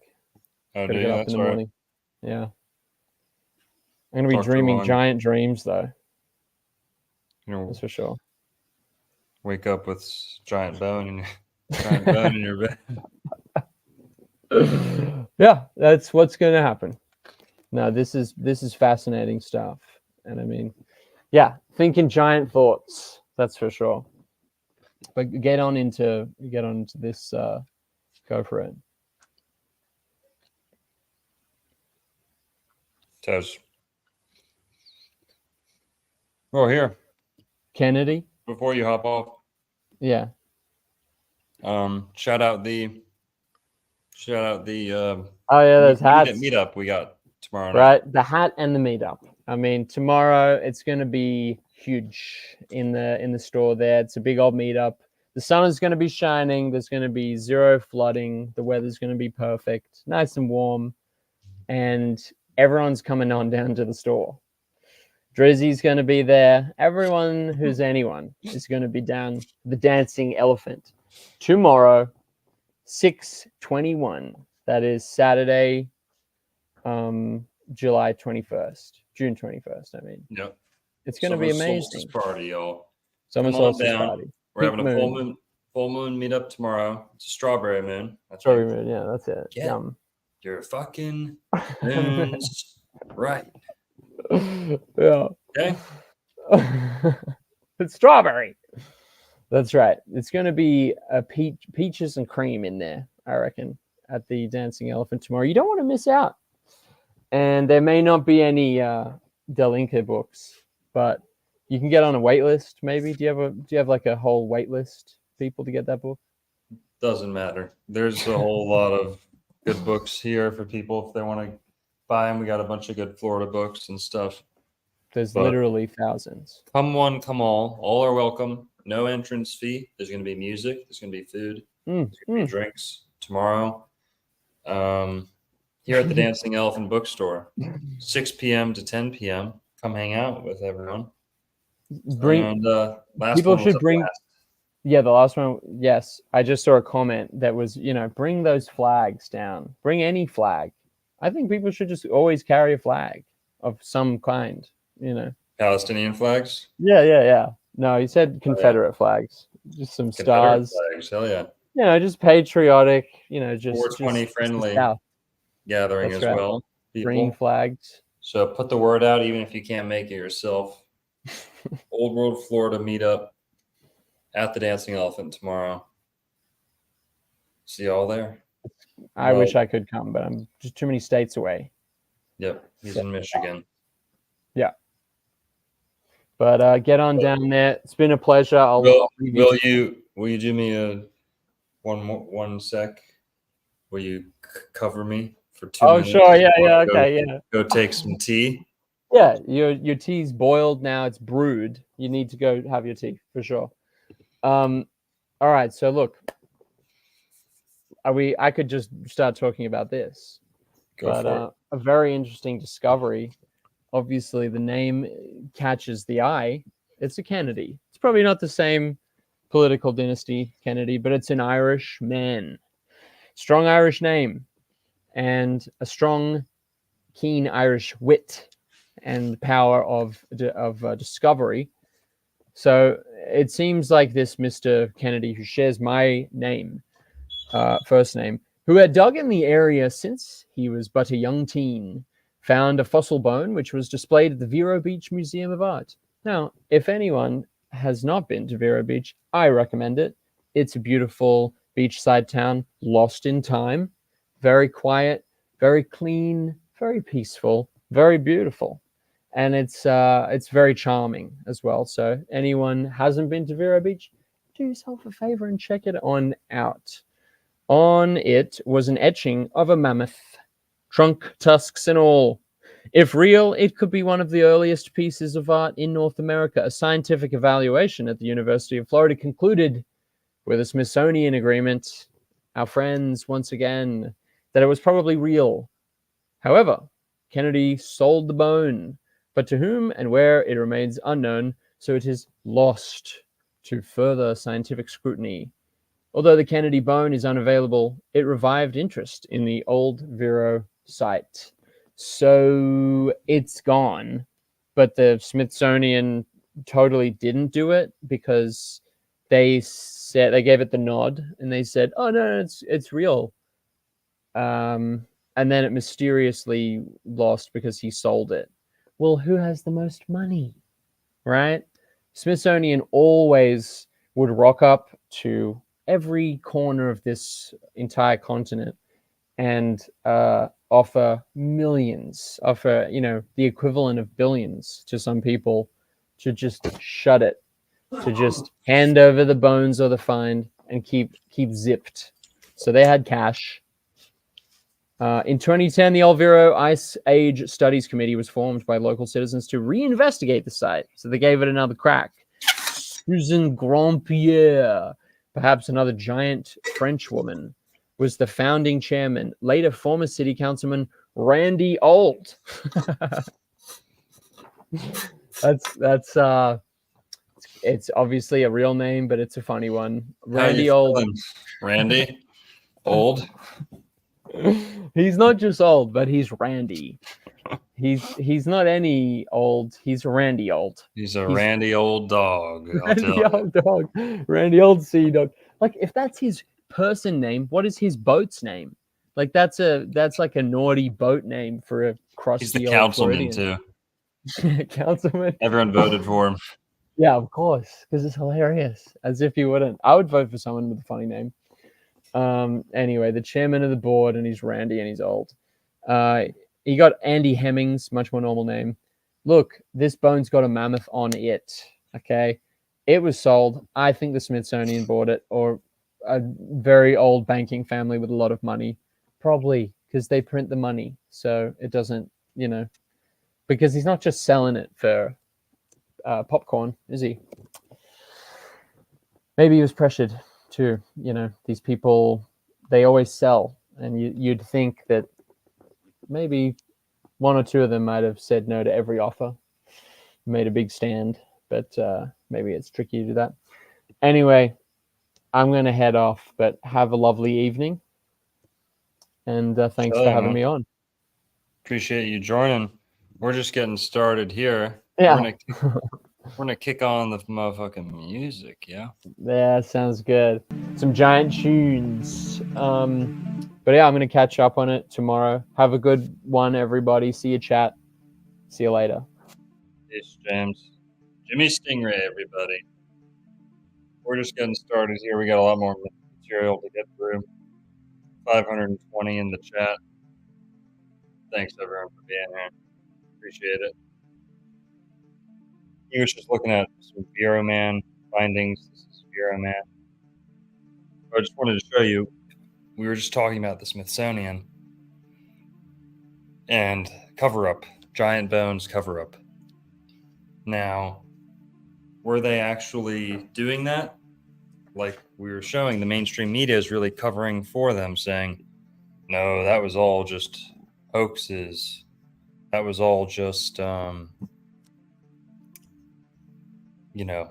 satire. They even called it satire. This is not satire, what we're talking about.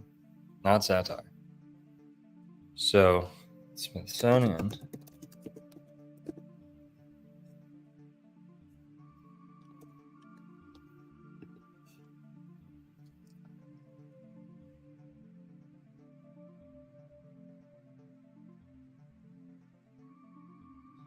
So they were basically lost. They were sent to the Smithsonian and lost the Vero Man bones. And wow, I bet that's going to be scrubbed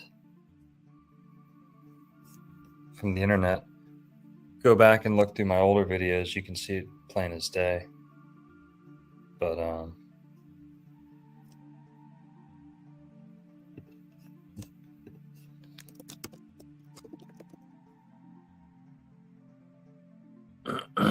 here we go. In 1945, this is from IndianRiverMagazine.com.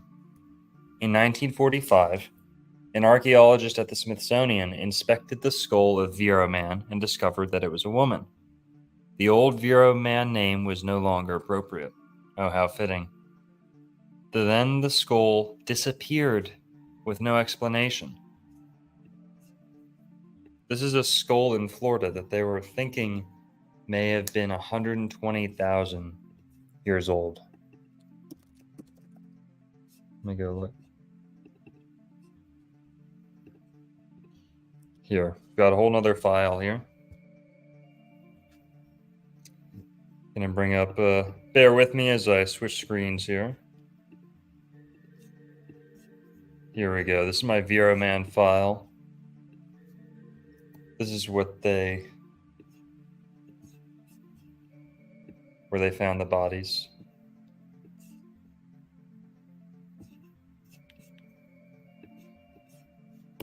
This is what it looked like. The banks of a canal they were digging into. This is the skull they found in Vero Beach. Let's see what's in here.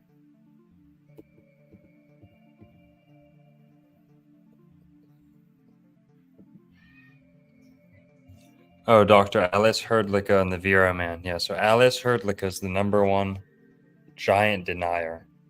He's a Smithsonian agent, first curator of anthropology for the Smithsonian, Alice Herdlicka. He spent a lot of his career in Florida, and pretty much his job was to debunk giants and to debunk the Bering Strait or maintain the Bering Strait narrative. And his whole thing was that Native Americans could only have been 6,000 years old, and nothing could have been older than that. Sellards, the guy who found this stuff, the Vero Man, he was all about saying this could have been 100,000 years old. They were finding them next to Pleistocene animals. So you have Florida, treasure trove of fossilized remains. That's the Fort Pierce News Tribune, Monday, February 18th, 1929. Here is the Fort Pierce News Tribune of Tuesday, July 15th, 1924. Vero fossils indicate man lived in America some 150,000 years ago. Editor's note: the following story, relative to the Vero fossils found some years ago and given considerable publicity at the time, is by International News Service, released under date of July 12th. Recently, the story of these fossils and their possible connection with the antiquity of man has been syndicated and published in many different papers of the country. That's a mammoth jaw, I think. Teeth.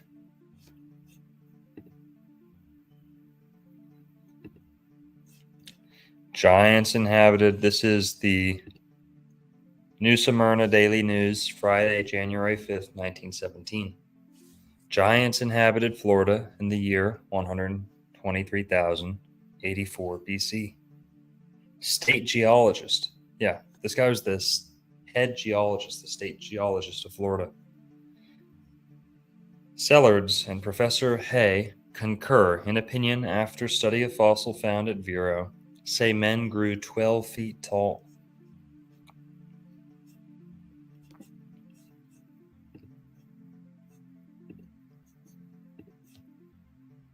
And because the original, here we go. This is from, so the websites are scrubbed. You got to go to the old newspaper articles. Press Journal from Friday, July 11th, 2008. And because, quote, and because the original Vero Man bones have been lost, he said, with reports placing them at FSU, the University of Florida and the Smithsonian Institution scientists need new bones for radiocarbon dating that wasn't available in 1915. Here's what's interesting. This is where you're getting that 100,000, 150,000 number, because they're finding them alongside not only late Pleistocene, but middle Pleistocene and early Pleistocene animals, which pushes the date very, very far back. So this is just Wikipedia, but you can verify it from other sites, whatever. Maybe these timelines are all made up, but sounds like they're objectively old. The human bones were found in association with those of Pleistocene animals. Pleistocene dates range from 2,580,000 to 11,700 years ago. So, yeah, this could be a Darwinist's worst nightmare, like it says there. And just how vague, how wide is that timeline? Right? That's what Pleistocene means. So saying Vero Man is Pleistocene is pretty wide open for interpretation.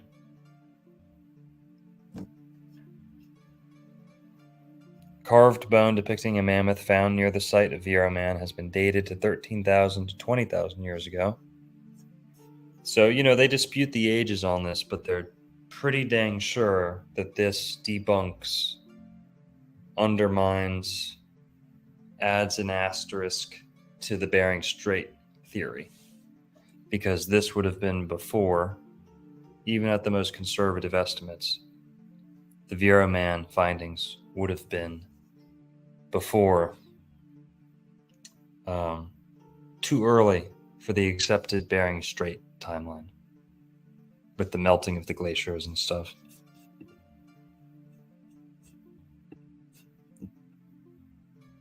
Here we go. Incidentally, all the human remains from the Vero Beach fossil site were lost. After their discovery, the specimens were shuttled back and forth between the Smithsonian Institution and Florida State, but by 1947, interested parties lost all track of them. What a shame.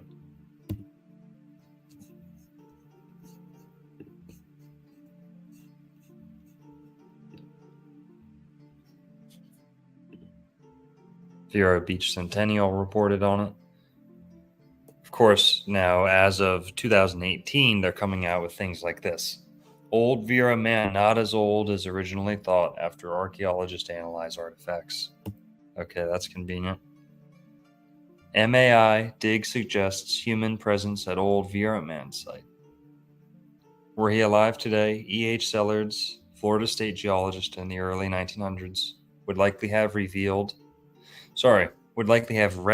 in the validation of his controversial theory that humans coexisted with large prehistoric animals some 14,000 years ago in Vero Beach, Florida. For those who don't know, Vero pretty much means truth. Vero, vera, veritas. Vero is truth.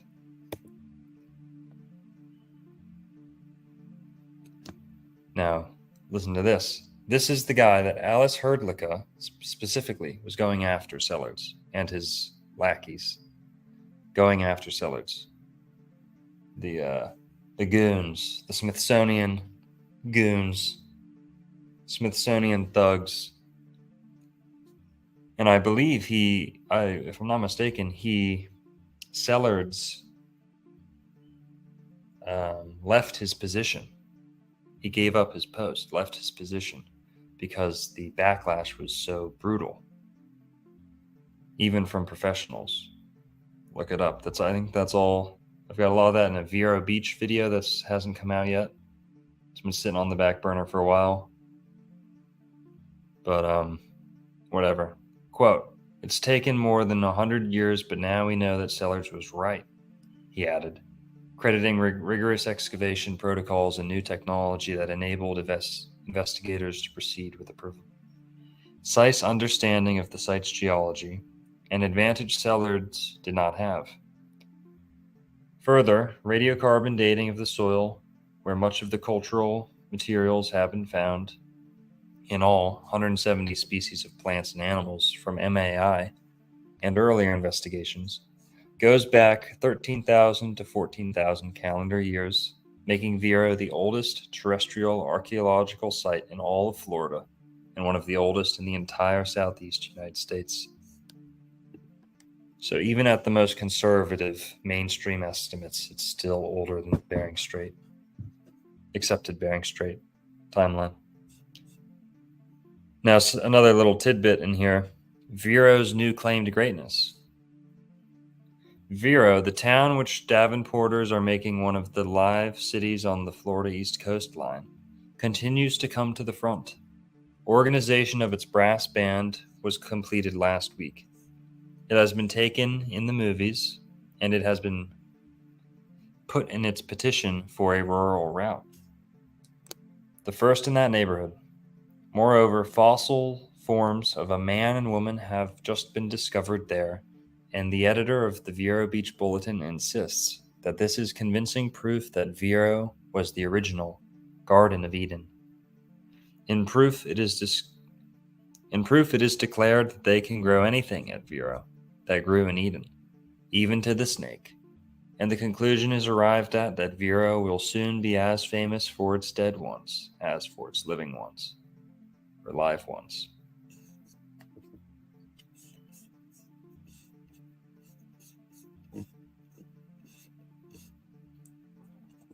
Finds image of pre-Ice Age in Texas digging. Sandstone figure indicates art of Pleistocene man in America.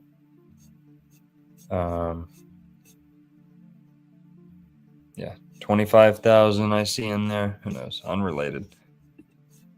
But this is from the Hollywood Reporter, Friday, August 1st, 1924.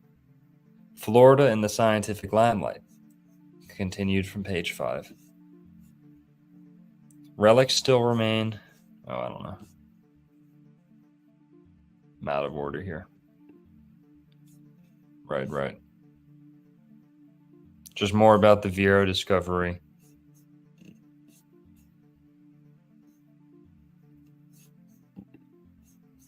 There's another good one. That's the Kansas City Star of Monday, January 1st, 1917. Man here 125,000 years ago. And some scientists hold he existed on continent vast ages before. Man existed on this continent at least 125,000 years ago. Scientists at the meeting of the American Association for the Advancement of Science in New York City agreed the other day. Some of the anthropologists insisted that man was here as far back as 300,000 years ago. Their argument arose over the human bones discovered at Vero, Florida. The bones were found in deposits filled with the bones of extinct animals, camels.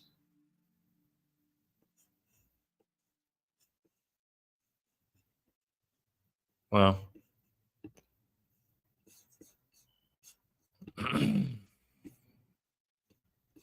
and this is the Lakeland Evening Telegram of Wednesday, January 17th, 1917. People lived here 125,000 years ago. So think geologists after study of ancient fossils. Came here for the climate. Fossils were unearthed at Vero from Pleistocene deposit, with bones of many extinct animals.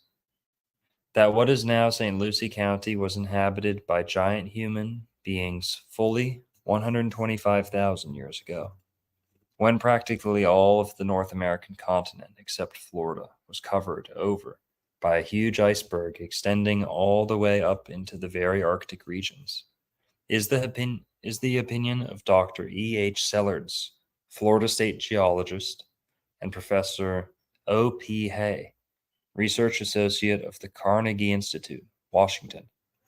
Their conclusions are based on extended study of ancient human fossils unearthed in the vicinity of Vero during the past 2 years. A sort of post-mortem examination of those remains were held here the latter part of October last and was reported in detail in the Tribune at the time. The following from a recent issue, blah, blah, blah. So you get it. It's the same thing. 125,000 years. That the human beings were of enormous size is evidenced by the bones. It is thought some were 10 or 12 feet in height. Some excellent specimens of the skeleton of these gigantic men have been found. Some of them looked locked in the deadly embrace of great animals, with strange weapons of bone clutched in skeleton hands a foot long. It is thought the reason so many animal bones had been found, with those of the human skeletons, is because they were possibly engaged in deadly fights with them and fell victims to the superior strength of the animals after they had wounded them. So, you guys get the idea?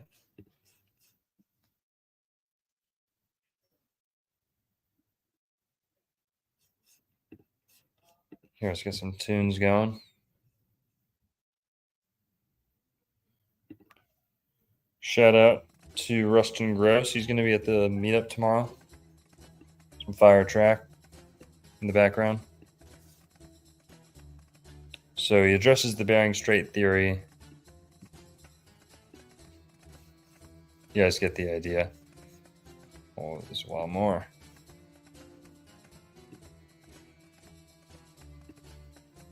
Vero is Mecca of scientists.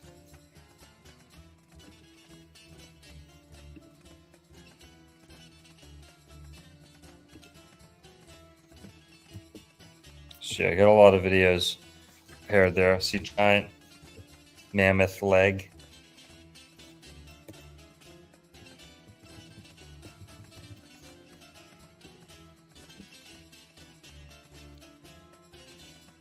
Okay.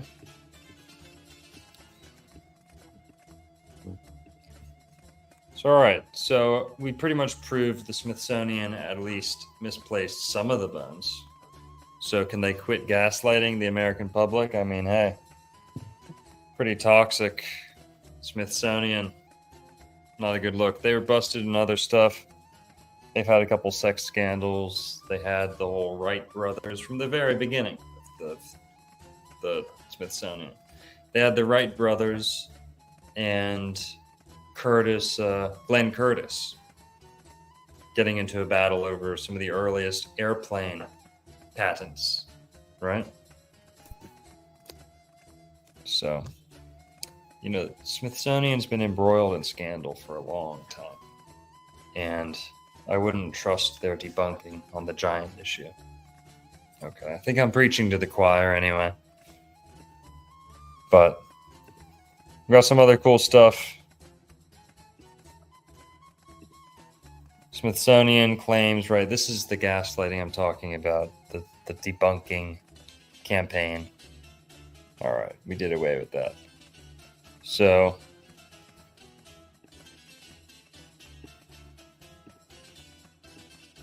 what else is there? You've got,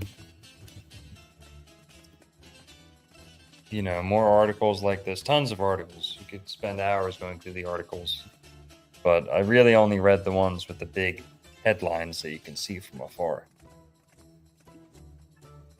Got stuff like this out of Texas. 18 feet, I mean, that's ridiculous.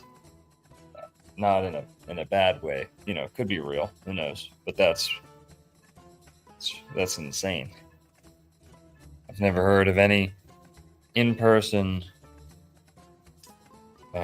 like native legend of 18 footers or anything. But we got giant trees in Florida. Someone's fucking car alarm's going off. All right. Oh my god. Some drinker probably at the bar sitting on their keys.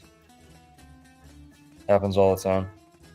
So here's another thing. This will wrap up that whole point. Prove the point. Be bear with me here through the car alarm. Sorry. This is the greatest show on earth, greatest YouTube presentation there's ever been. So, doesn't matter. It's a slight. All right, this is from Alice Herdlicka, and this is from Alice Herdlicka. He was an Eastern European gentleman who became the first curator of anthropology for Florida. Sorry, first curator of anthropology for the Smithsonian. And because of that, because of the archaeological significance of Florida, especially like 100 years ago, 150 years ago, he was Johnny on the spot. He was spending a large portion of his career in Florida, essentially attempting to debunk legends of giants. So Alice Herdlicka was going round and round, visiting places. He didn't do as much field work as other people. You know, he was, I guess you could say, more of an office guy. But Alice Herdlicka, even despite all the censorship, the cover-ups, him saying giants never existed, I'm going to show you something that he wrote about Florida that'll really prove the point. This is the book. This was like 1922, 1925, around there. He came out with this book or paper. Now, if you go to this one little excerpt I have saved here. Massiveness. Many of the Florida skulls and lower jaws, as well as the bones of the skeleton, impress one as perceptibly stouter and especially heavier than other skeletal remains of Indians. So far as some of the individual skulls and jaws are concerned, nothing equally massive is, in fact, known from any part of the continent except under abnormal conditions. That's pretty crazy.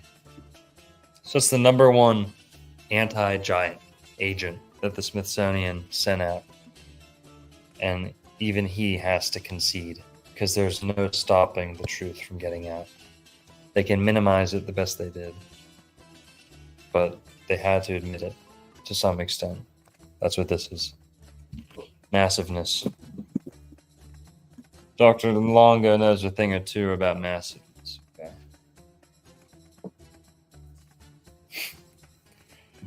Well, we got video of giants tonight, giant bones, being handled by Florida State University doctor of anthropology. We've got the first curator of anthropology for the Smithsonian, in his own words, admitting that Florida bones were larger, thicker, denser than normal. Right? Massive. And then here's something else. Now we're going to get into the age of discovery, the first-hand accounts. Now we referenced this book earlier, La Florida del Inca, Historia del Adelantado Hernando de Soto. Yeah. Hernando de Soto was a conquistador. He had been pretty victorious in like Peru and around there against the Inca. And then after the Spanish had largely subjugated the Inca, they started fighting alongside them. They started being conscripted into the military to go fight with the conquistadors. So now there's Inca soldiers from Peru fighting alongside the Spanish as they're invading Florida, largely for the first time, with a large invasion force. The Narvaez expedition had gone missing. The De Soto expedition landed in Tampa Bay. So we're going to read from this book. This is a primary source. Like I said, this is pieced together of 3 first-hand accounts. Really, it's 4 first-hand accounts. 4 first-hand accounts put together by an Inca chronicler. So, lots of good stuff in this book.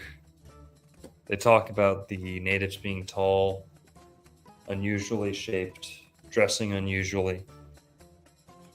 But 348, page 348, chapter 24. Chapter 24 looks like the fierce Curaca, which means like chief or king. The fierce Curaca, Calusa. So this is Hernando de Soto and 600 armed Spaniards, and then they had a couple hundred other people, servants, Indian attendants, even a couple, I think they had some women with them too. They had like some ladies with them, like upper class women, ladies with them. And they had dogs, they had pigs, a bunch of horses, cavalry, they had guns, they had a cannon. So they brought one big ass cannon with them too. And they invaded Florida. They were exploring, looking to set up a settlement. They landed near Tampa Bay, Florida. And then they went north and they went around the Gulf of Mexico. And then by then they were pretty in rough shape, and they left. They escaped. De Soto died along the way, but they escaped from the Mississippi River. They made rafts. They made big boats, like homemade boats, and then they escaped down the Mississippi, went out the Gulf of Mexico, and floated down to Spanish territory in what is today Mexico. But just that's some context for you. But this is Garcilaso de la Vega, the Florida of the Inca, or La Florida del Inca, chapter 24. The fierce Curaca Calusa, And yes, that's Tuscaloosa, Alabama. Maybe not the exact city, but the same name for that tribe, for that chiefdom, was Tascaloosa. Tascaloosa means black warrior or dark warrior. So this is some interesting stuff here. They'd already been through Tampa Bay. They'd already fought a lot of tall Indians that say that they're generally taller. But then when they get to kind of Alabama area, this is what happens. Quote, "The governor remained 10 days in Talisi, making efforts to obtain news from every source as to how much of his journey was yet to be accomplished. What there was to be found in the provinces lying on each side of the town. Meanwhile, there came to him a son of Tascaloosa, a boy of 18 years and of such goodly stature that from the chest up he was taller than any Spaniard or Indian in the entire army. This lad, who was accompanied by many noble people, bore a communication from his father, in which that cacique offered his friendship." And cacique means like king or chief too. So curaca, and cacique mean like chief or king. "His person and his estates, so that with them the governor might be served in the way that most pleased him. Hernando de Soto received this messenger affably, and paid him great honor, not only because of his rank, but also because of his gentility and refinement. And when the youth had delivered his message and learned that the adelantado wished to visit his father, he said, 'My lord, although it is no more than 12 or 13 leagues to the place where he now is, there are 2 routes.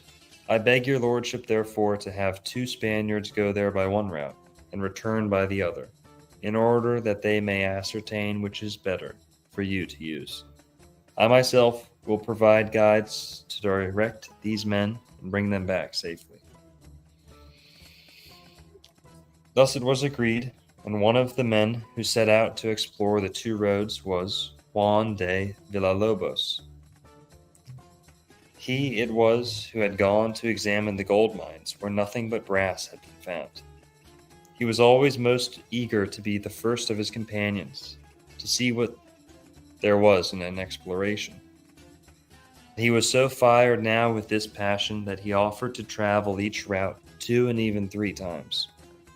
Later, when both companions had returned with an account of the roads to Tascaloosa, the government bade farewell to the good Cosa and his people, all of whom were very melancholy at the departure of the Castilians from their land. Then he set out by way of the road which he had been told was the most appropriate, crossing the river of Talise in rafts and canoes, since it was too full of water to be forded.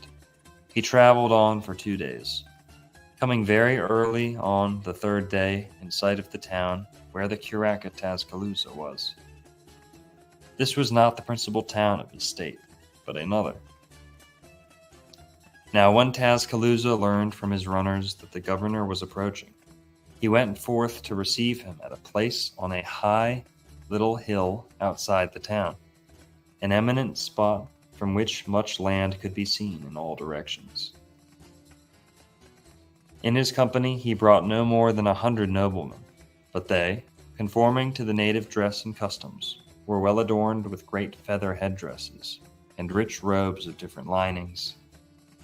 All were standing except Tascaloosa himself, who was seated in a chair such as those used by the lords of these lands. These chairs are constructed of wood, and are a little more or less than 1/3 of a yard high.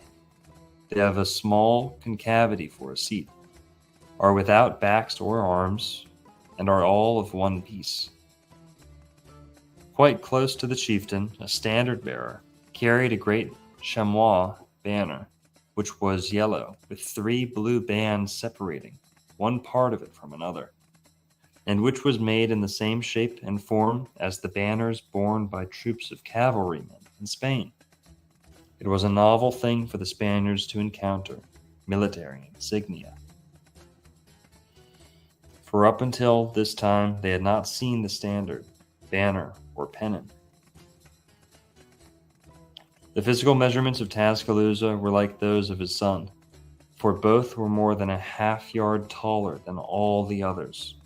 He appeared to be a giant, or rather, was one. His countenance was handsome, and he wore a look of severity, yet a look which well revealed his ferocity and grandeur of spirit. His shoulders conformed to his height, and his waistline measured just a little more than 2/3 of a yard. His arms and legs were straight and well formed, and were in proper proportion to the rest of his body. In sum, he was the tallest and most handsomely shaped Indian that the Castilians saw during all their travels in Florida.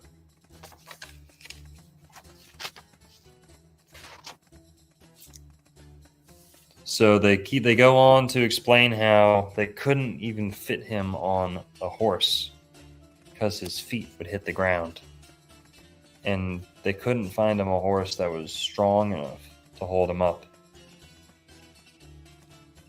They found a type of mule or like a donkey or ass or something that was strong enough to hold him.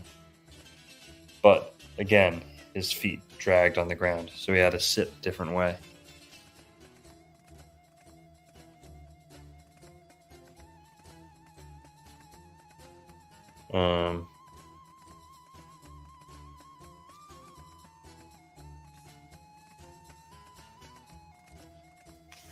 But yeah, so I'll skip a little bit farther. When they're escaping down the Mississippi, things go wrong. DeSoto dies. The story really heats up.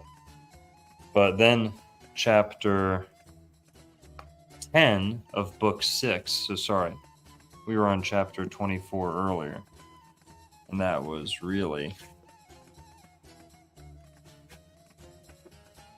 chapter 24 of book 3. So now we're on chapter 10 of book 6. A battle that the Spaniards had with the Indians of the coast. As I have said, the Spaniards were 3 days in taking care of the caravels and restoring their bodies, for their greatest need was to satisfy a drowsiness which had wearied them exceedingly. Then in the afternoon of the 3rd day, they caught sight of 7 canoes setting out toward them from some rushes. And in the first of these canoes they beheld an Indian very different in aspect and color from those they had left inland. For he was, listen up, my melanated brothers. Listen up, my Moorish Americans. Listen up, my black brothers with some native blood, whether you know it or not. You might like this one. We don't entertain too much wee-wuzzery or the wee-wuz empire, but we'll give credit where credit's due. And there's no reason for them to put this in here. There's no reason for them to make this up and put it in here. Basically, in the first of these canoes they beheld an Indian very different in aspect and color from those they had left inland, for he was as large as a Philistine and as black as an Ethiopian. The cause of this exceptional swarthiness in the coastal Indians is the salt water in which they are continually fishing. For the land being sterile, they sustain themselves by this means. Furthermore, the heat of the sun, which is more intense along the coast than inland, contributes towards making them dark. Standing in the prow of his canoe, this Indian shouted to the Castilians in a gross and pompous voice, "Thieves, vagabonds, and loiterers, who without honor or shame travel along this coast, disquieting its inhabitants, depart from this place immediately, yo. Yo, depart from this place immediately, bruh. By one of the 2 mouths of this river. If you do not want me to destroy you all and burn your ships, And see to it that if I... Sorry, this is hard to read. It's an old book. And see to it that I do not find you here tonight. For if I do, no man of you will escape with his life. The Spaniards were able to comprehend what this individual was saying by the many words which their servants interpreted, and by the gestures which he made with his arms and body, as he pointed to the two entrances of the great river. So yeah. They go back and forth a little bit, they chirp at each other, challenge each other, but essentially they leave, and when they're on their way out, they get pursued by these giant warboats with, we can assume, more of these guys on it. Well, so that's the Age of Discovery, some of the earliest accounts. You've also got the Narvaez expedition. This one talks about the Smithsonian too. Bones getting sent to the Smithsonian. I think we already went through that one. Florida del Inca, we just read from 2 different sections pertaining to giants. Read through that.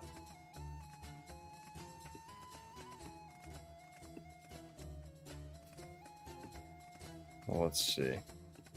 Yeah, we got lots more cool stuff to get into.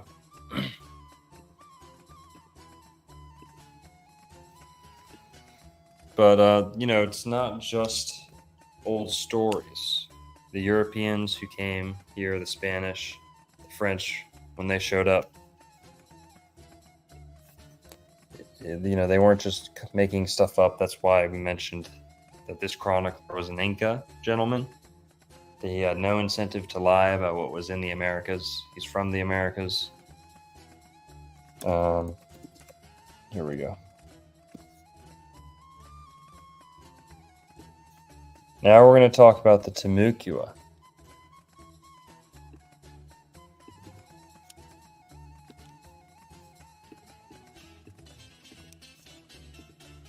So now we're talking about the Timucua. On screen here, we got a picture of Timucua chief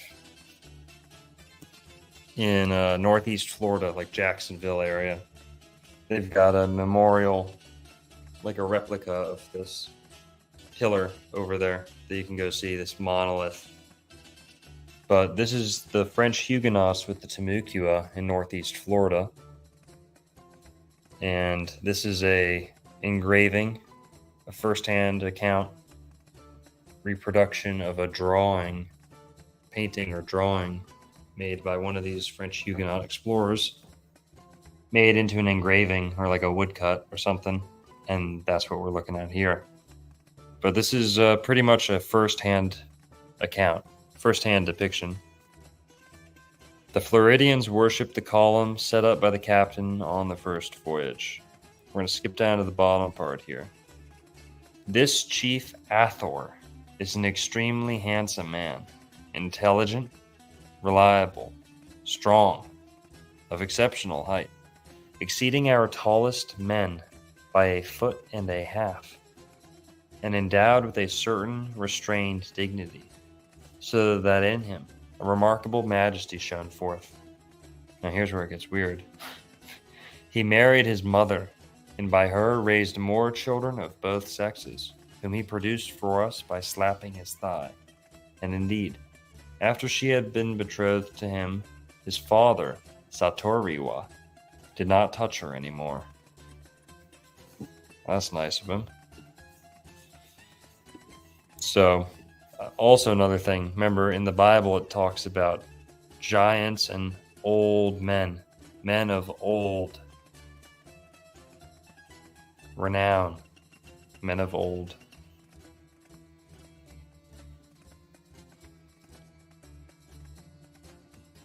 And it talks about this here in this other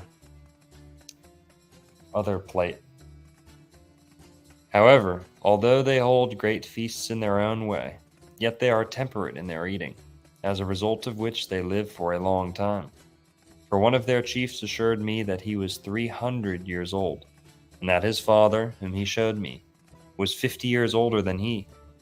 And I can truly say that when I saw him, I thought I was looking at no more than human bones covered with skin. They certainly put Christians to shame who reduced their span of life by holding immoderate feasts and drinking parties, and who deserve to be handed over for training to these base, uncivilized people and brutish creatures in order to learn restraint. Amen. And then they were said to be hunting 30-foot alligators, 30-foot crocodiles, 30-foot alligators, 20-foot alligators, 20-foot crocodiles. There's great archaeological evidence to show that. We all know that tons of animals were way larger in ancient times. This is how tall the Timucua were depicted. He said 1.5 feet, so that's a very conservative depiction. Now, the National Park Service, they'll even admit that some of these guys were 6.5 feet. So if the Spanish were 5 feet tall, 1.5 feet would be 6.5 feet tall. The only thing is, those were French Huguenots, who were a little bit taller than the Spanish. And guess what? The French, the tallest man on their expedition was 6'3". Over 6 foot. So if they've got 6 people who are over 6 foot on their expedition, the French Huguenot, the French Huguenots, they're pretty much like German and Irish. A lot of the guys on that expedition had Irish last names. It's true. The French Huguenot expeditions of Jean Ribault and René Laudonnière, those were a lot of Irish people on there, and the Huguenots have a lot more German blood than they do like that Roman French blood. So that's a lot more of the tall Germanic blood, the Frankish blood. So they're tall. There's some tall people, the Huguenots. They weren't like, your... Also, Napoleon wasn't as short as people think. He definitely wasn't tall, but he was not like a runt as much as people think he was. But the French are largely tall because of their Gaulish or Gaelic or Celtic ancestry. So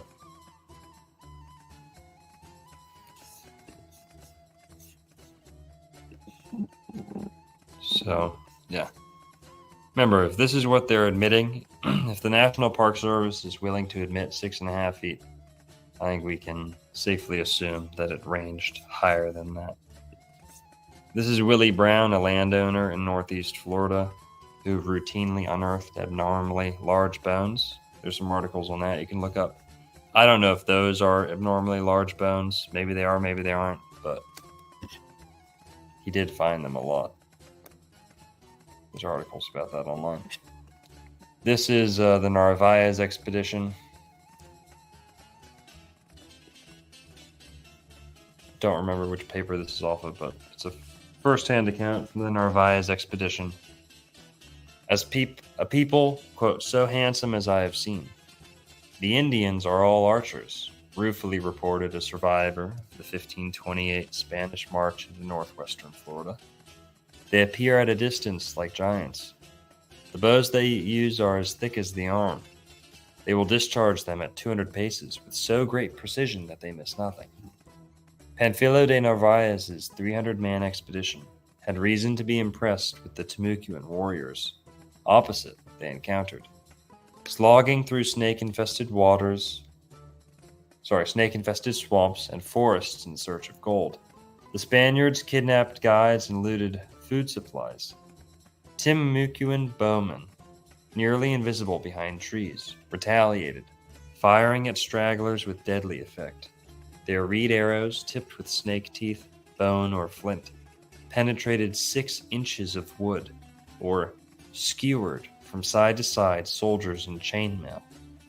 One of the few survivors of Narvaez's expedition, Alvaro Núñez Cabeza de Vaca, crossed the continent to a Spanish outpost on Mexico's Pacific coast after an 8-year odyssey by boat and on foot. crazy. So I talked about him a little bit, Cabeza de Vaca. But there's your Timucuan, right? So Smithsonian has to quit the gaslighting. People just need to swallow the giant pill. I'm giant pilled. I know most of y'all are giant pilled. John Sup, thanks for the $5. Enjoy that super sticker, dude. Legendary.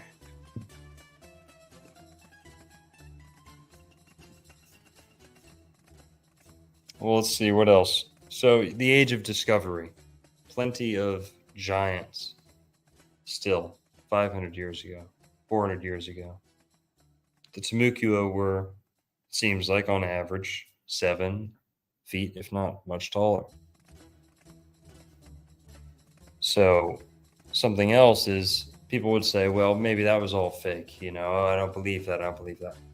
So, now I'm going to show you real, living, breathing Native Americans who are extraordinarily tall, remarkably tall.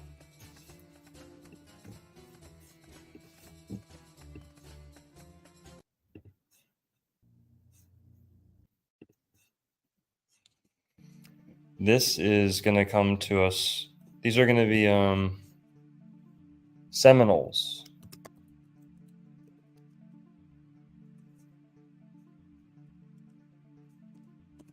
Seminole Indians. So the most recent native inhabitants of Florida are the Seminoles. Here's a Seminole, pair of Seminole men.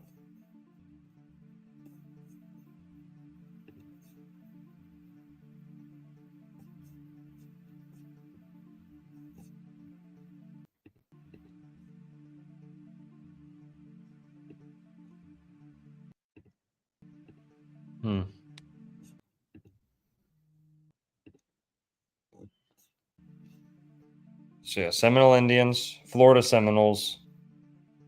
I've done the math on these guys, researched all their names, looked up their heights when they were measured, and labeled them.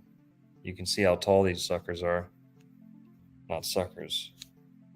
Brave men, brave warriors, but this is out of, I don't remember what newspaper, but Billy Bowlegs III goes through all the heights, lists the heights of all the Seminole men he knows, and the ones that have been measured officially. Not as an anthropologist. Here, Indians were 6 feet tall. Not as an anthropologist, but as a layman who knows personally many of the present-day Seminoles. Mr. Devane lists those he knows to be 6 feet or taller, and Billy Bowlegs III adds the names of others who have passed on to their happy hunting grounds.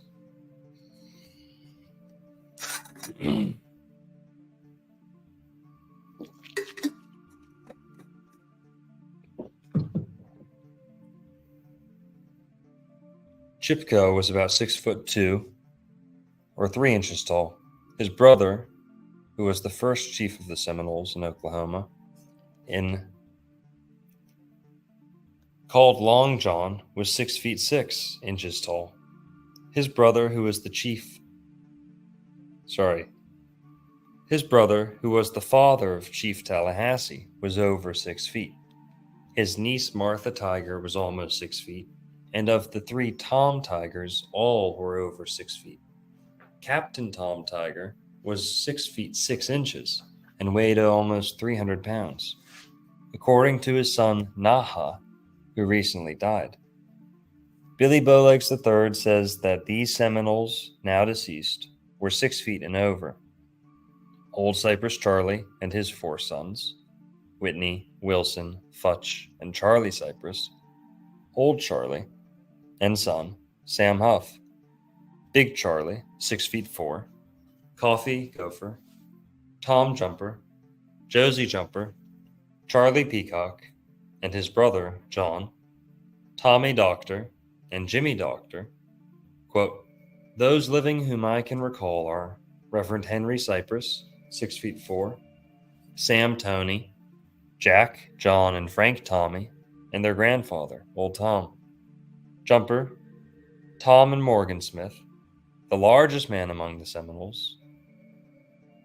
So Tom and Morgan Smith, the largest man among the Seminoles. Joe and Toby Johns, Willie and John Henry Gopher, Johnny Jash and his son. Only a few of the older deceased have been mentioned, but the present-day Seminoles are, to me, evidence that there have been and now are many who are large and some very tall.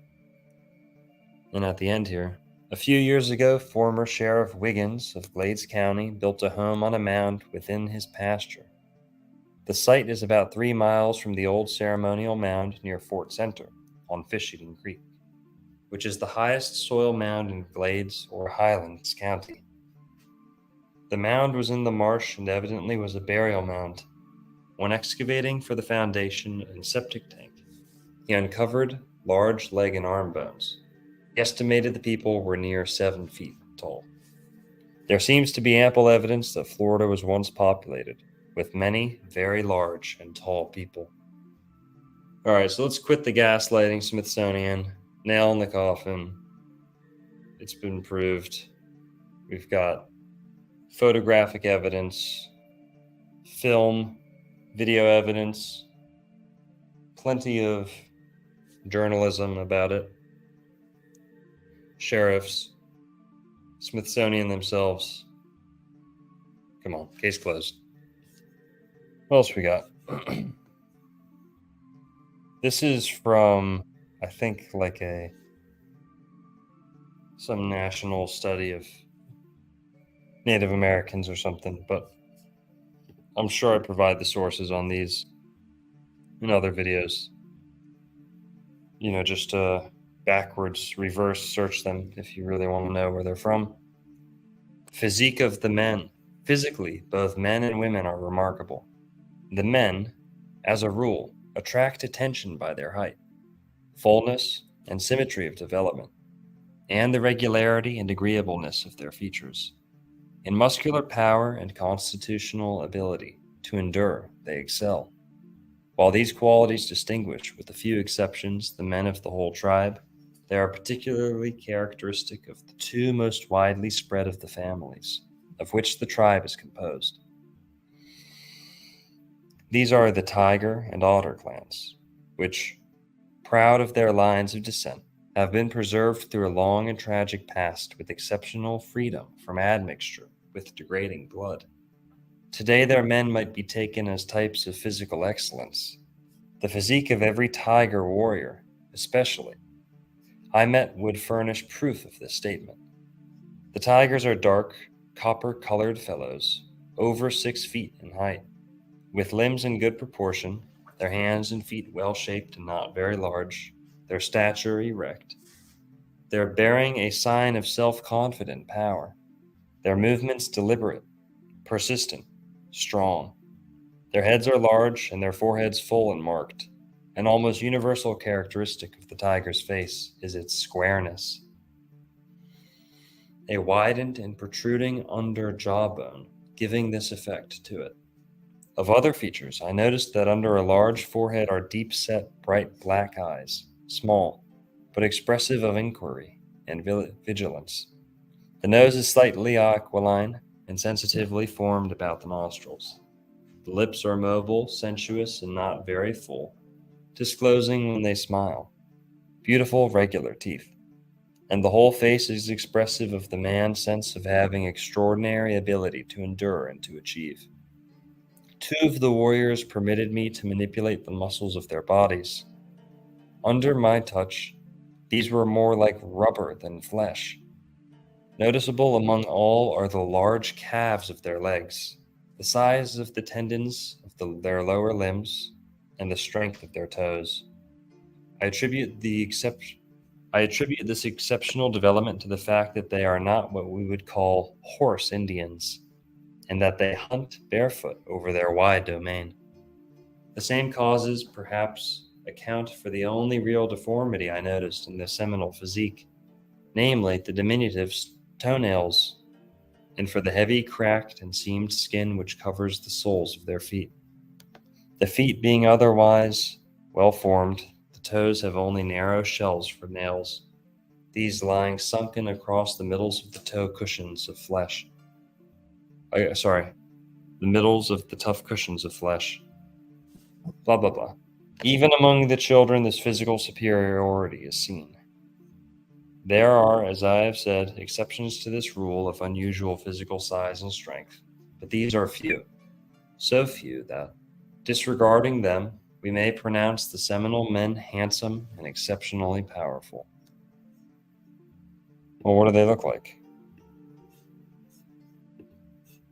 There's Chief Tallahassee or Chipko on the left, 6'2", barefoot. Charlie Peacock on the right has got to be around 6'6" by comparison. 6'4" at the least. Got a black Seminole here, Juan Caballo, aka John Horse, born in Florida in 1812. He's, quote, remembered as being, quote, over 6 feet tall and muscular, like we were just reading. Then, like mentioned there, was Florida Seminole Captain Tom Tiger, 6 feet 6 inches and over 300 pounds.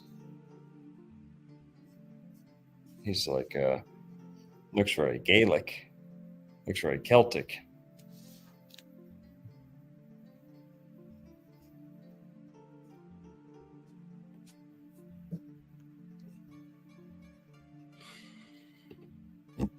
And there's Florida Seminole, Reverend Henry Cypress, 6'4". Pretty remarkable. And Billy Bowlegs, I think that's Billy Bowlegs the third. Could be wrong, might be the second, but Billy Bowlegs the third was 6'2". Here's the paper that we were reading from Tampa Tribune, Sunday, January 1st, 1950. Is where we were hearing about their, I guess this is something else, whatever. But yeah, so living, breathing Florida natives being close to 6.5 feet tall on average. That's pretty remarkable. And what else we got? So we'll circle it back to the whole athletes in Florida being abnormally tall. But living, breathing Native Americans being very tall. People who are denying this, maybe they never saw the one who flew over the cuckoo's nest.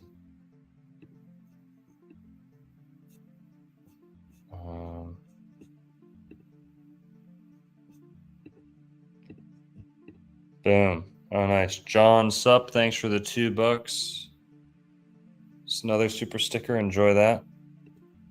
Loki Ballin, thanks for the $5. Another super sticker. Enjoy that. You guys can't get enough of these super stickers, huh? Brian's Tube. Or Brian Stubby. Brian's Tube. Thanks for the $10, man. Appreciate it. Thank you, guys. So, what you're looking at here is the one who flew over the cuckoo's nest. Now, what's wrong with that? Well, a lot of these people say, oh, like when I was in Jekyll Island, the state museum worker said, there was never any unusually tall Native Americans here. Well, this is a Muskogee actor. Muskogee is southeast United States, largely Florida too, mostly Florida, Georgia, Alabama, Muskogee. That's the language that the Seminoles speak. Well, Will Sampson, the actor from the Cuckoo's Nest, one who flew over the Cuckoo's Nest with Jack Nicholson, Will Sampson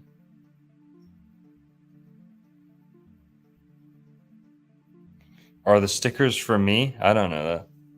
What do I do with the stickers? Are the stickers for me? I have no idea what super stickers are for. Literally no idea.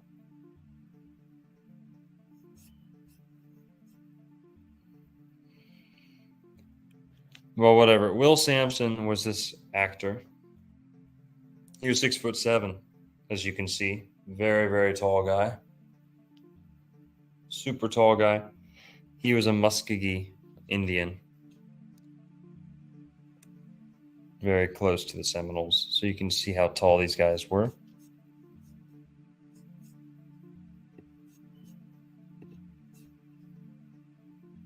A full head taller than Jack Nicholson.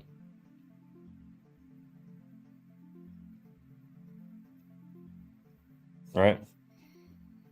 So you guys get the idea. If they're still this tall, and the idea is that they've been shrinking, either due to a new climate or less poor quality food every generation, who knows? But if they're this tall now, they were probably taller before, a heck of a lot taller. So Smithsonian, if you know, what's satirical about this? There were tall Native Americans, and they got a hell of a lot taller than this. Smithsonian needs to quit gaslighting people. Quit their debunking campaigns. Go do something useful. Quit messing around. Come to Jesus. Let the truth speak for itself. So, you know, there's Native Americans who are still that tall. I've got all right, we're gonna go back to my file over here. Oh, whoops. Nope.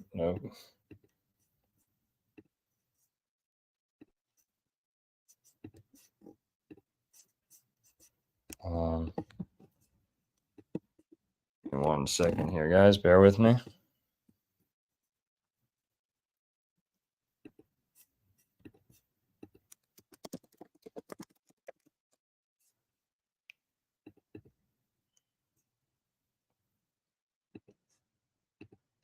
So this is Trustin Pierce, guys. This is a Seminole Indian basketball player, 6'5", from Hollywood, Florida. That's like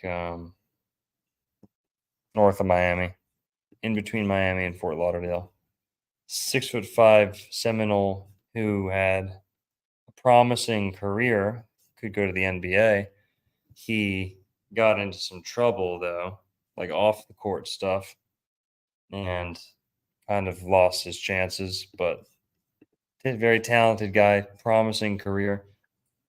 Trustin Pierce, Florida Seminole, who's 6'5", very athletic.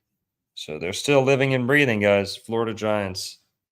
And then when you open up the whole Black Americans having native blood, all the NBA players, NFL players, tall people, they've got a little bit of this blood in them.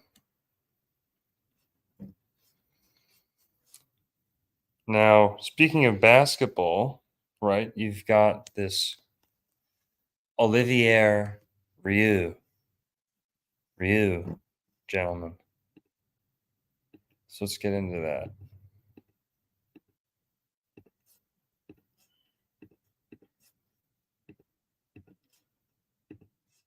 Here, we were watching it earlier. This is him at IMG playing basketball.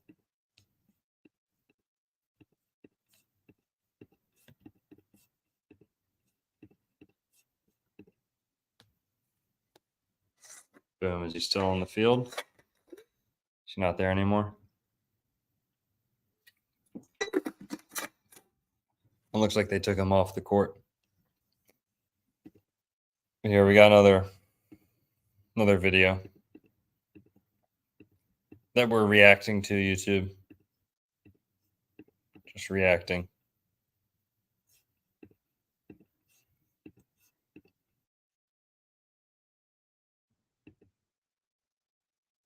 Here, we don't need to hear this yet. All right, but here you go. This, guys, just you're gonna get to hear his voice here. Okay? You're gonna get to hear his voice. It's crazy.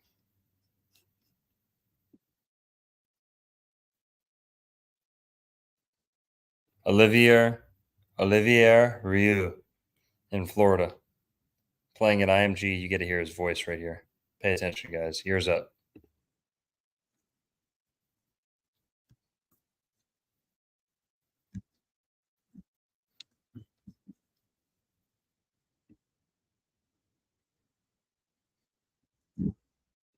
You guys hear that? Game like Yeah, this? you can't even For me, it's kind of just an experience. Feel high.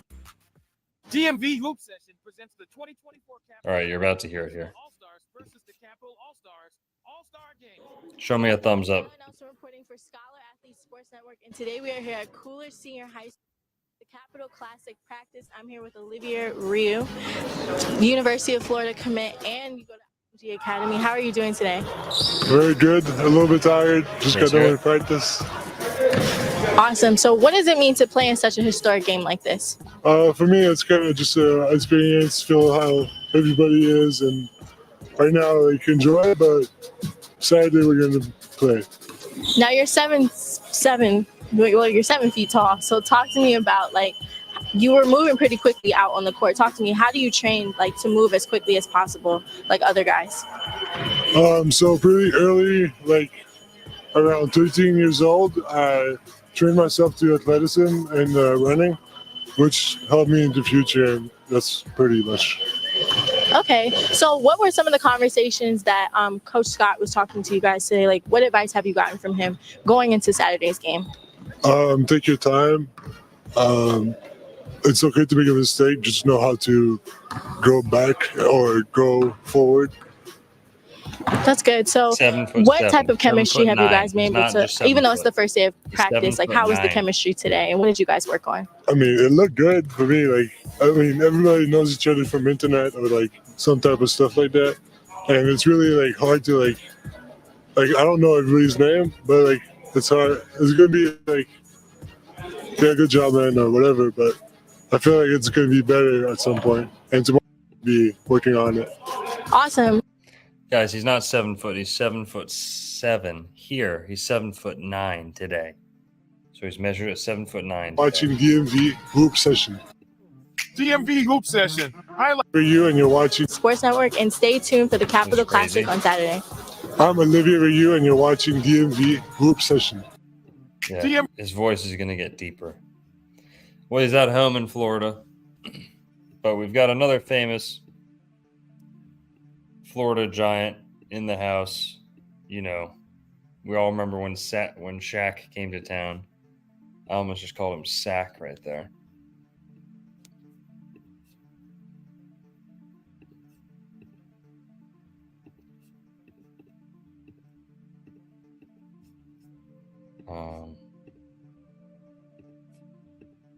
Boom. Agree to a trade that will send Shaquille O'Neal, one of the I don't greatest. think you can hear the sound on this one, but when Shaq came to Florida, I mean, that was another giant who was at home in Florida. So drop an orange in the chat if that giant's voice was flipping crazy. Exactly like you'd expect from that tall of a person. Right? Small people have higher voices, not always, but you think of like dwarfs or midgets, they have those squeaky voices. The taller you get, the deeper the voice goes. Man. So Shaq, he went to Florida twice. He moved to Florida. He was on Miami and he was on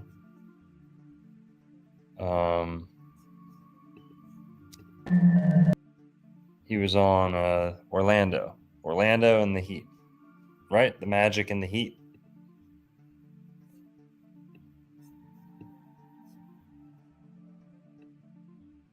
Can you guys hear this?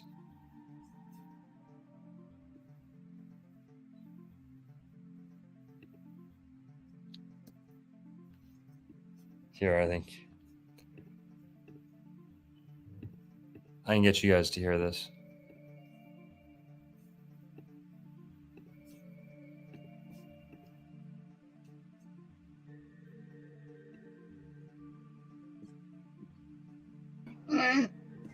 Like, Ernie, I'm coughing. Yeah, this should be making me like, I'm not making it better. Oh, it's hot.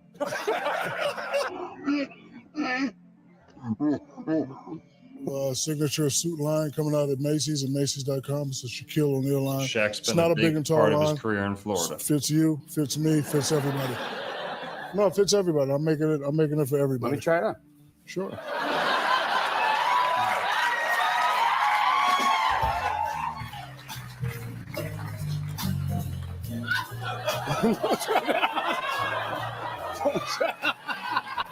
You can't get to sleep on.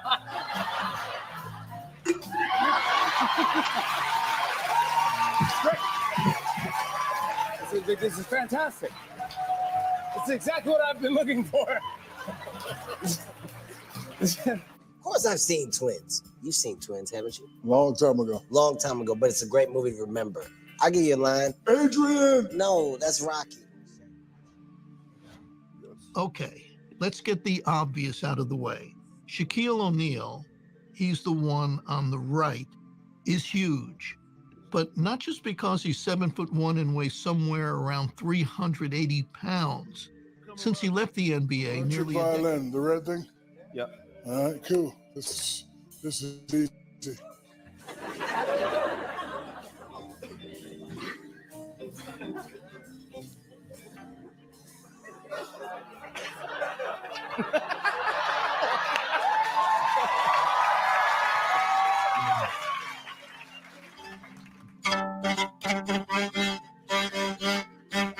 Makes the thing look tiny. Little lemon. Oh my God, that's a. Shaq, do it into the microphone. Yeah. Irish Giant, guys. Okay. People forget Shaq is an Irish Giant, y'all. Shaquille O'Neal. Everyone's like, oh, he's black, he's African. Shaquille O'Neal. Maybe he has some of those giant African genes on one side. He's definitely got giant Irish genes on another side.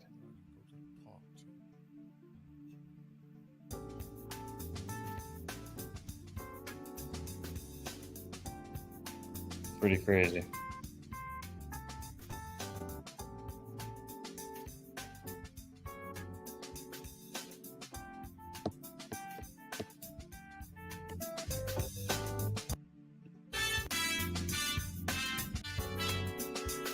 I wonder how big his Freemasonry apron is.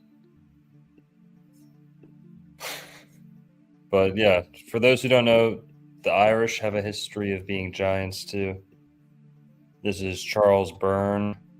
My grandma's maiden name is Byrne. Irish Welsh.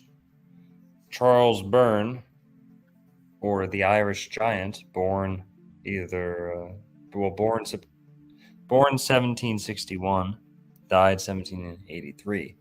The Irish Giant was a man regarded as a curiosity or freak in London in the 1780s for his large stature. Byrne's exact height is of some conjecture. Some accounts refer to him as being 8'2" to 8'4" tall. But skeletal evidence places him at just over 7'7". Wow. Like the kid we were just looking at, pretty much. His skeleton was on display at the Hunterian Museum in London from 1799 until it was removed from public display in 2023. Huh. So yeah, Irish Giant.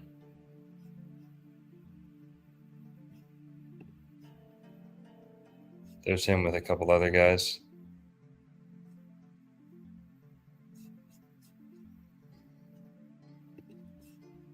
So yeah, Shaquille O'Neal, Irish Giant.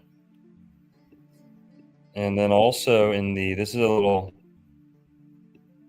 fun little rabbit hole here. This is Sean Bradley, for those who don't know. Interesting NBA player. He was considered one of the tallest, if not the tallest, to ever play for a period of time.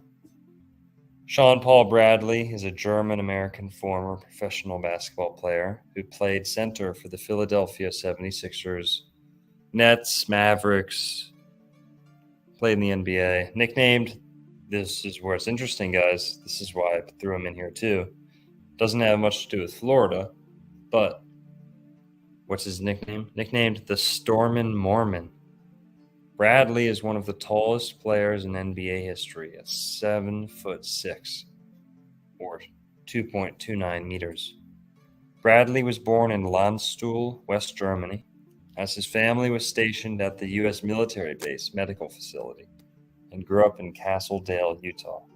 He holds citizenship both in the United States and Germany. So yeah.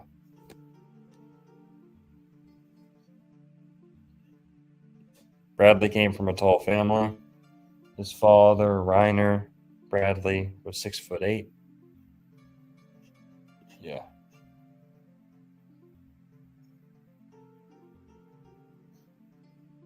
Pretty crazy. So, but he was Mormon, which I think is hilarious.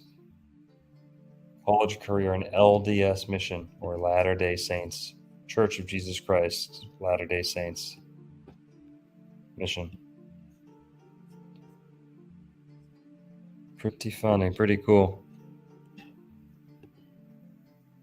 And then I couldn't help but notice, like Jimmy mentioned earlier, you start looking at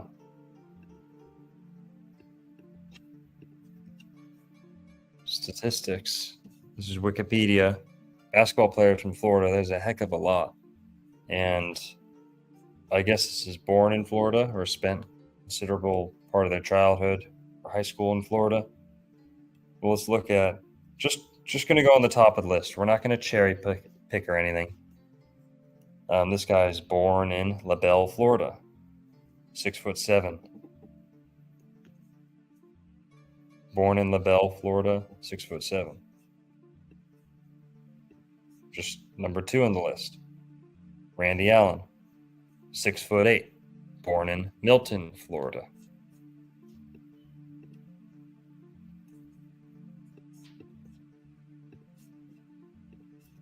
Rashad Anderson, 6'5", born in Lakeland, Florida. Got some tall trees over in Lakeland, Florida. Ivan Aska, 6'8", born in Fort Lauderdale, Florida.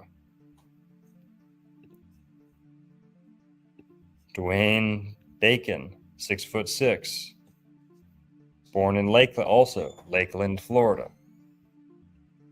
Vin Baker, November 23rd, that's my birthday. 6'11", born in Lake Wales, Florida. That's where Bok Tower is. Oh, gravy overload, guys. Born on my birthday, too. 6'11".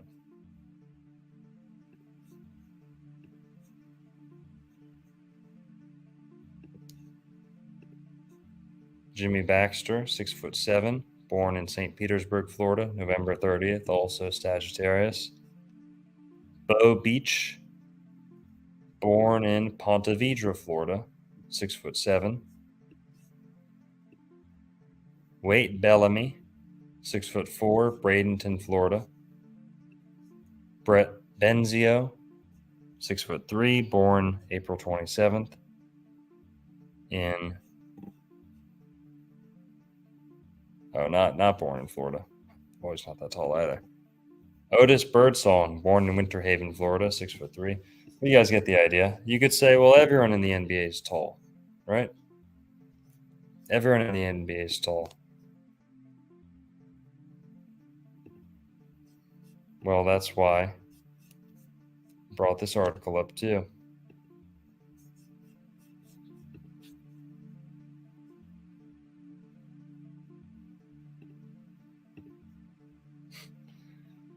Peace. Peace. Adios. You know, everyone in the NBA is tall, right? Every state you look up would have tall NBA players. Well, you look it up and turns out Florida right now, as of 2023, is producing the most NBA players. California, as you'd expect, is a close second. Texas, number 3. North Carolina, number 4. But yeah, so tall basketball players. But then, of course, we all know about Barron Trump being extraordinarily tall. Will Sampson, we went over him. This is in Florida. This is Barron Trump, who's 6'8". Remarkably tall. Imagine that basketball player, Olivier Rioux, is over a foot taller than him. 67'9" now. But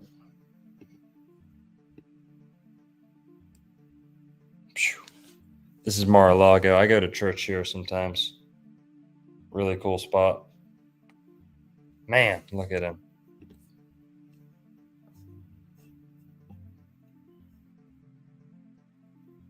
Whew.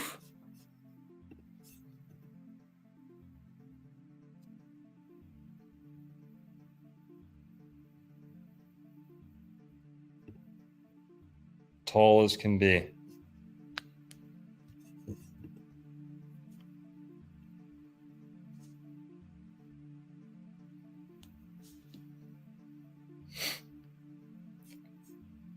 My prince. Him graduating from high school. Hell yeah.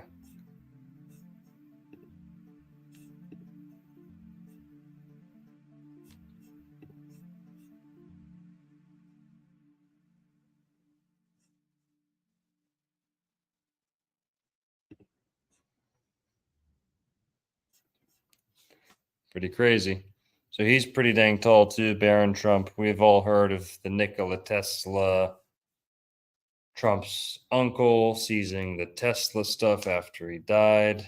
Tesla tech being kept in the Trump family. Who knows? Who knows? Who knows? We carry that book here. You can buy that book here if you want to come to the meetup tomorrow at the Dancing Elephant. But Barron Trump, tall lad. But I think we proved our point here. I don't think anyone's heard him talk on YouTube yet, like in a speech. Hear his voice, his tone of voice, probably pretty deep too. But you heard that Olivier guy, Rioux, basketball player. Man, that was deep. So that's what the Florida Giants voices probably would have sounded like. And here in La Florida del Inca, it does talk about how their voice was, deep. They would say like disgusting. It was oof. So, all right, guys, that's all we got for tonight. 3.5 hours here. We still got 500 in the chat. Appreciate all you guys. We got some things you can do to support the channel if you'd like. We'd appreciate it.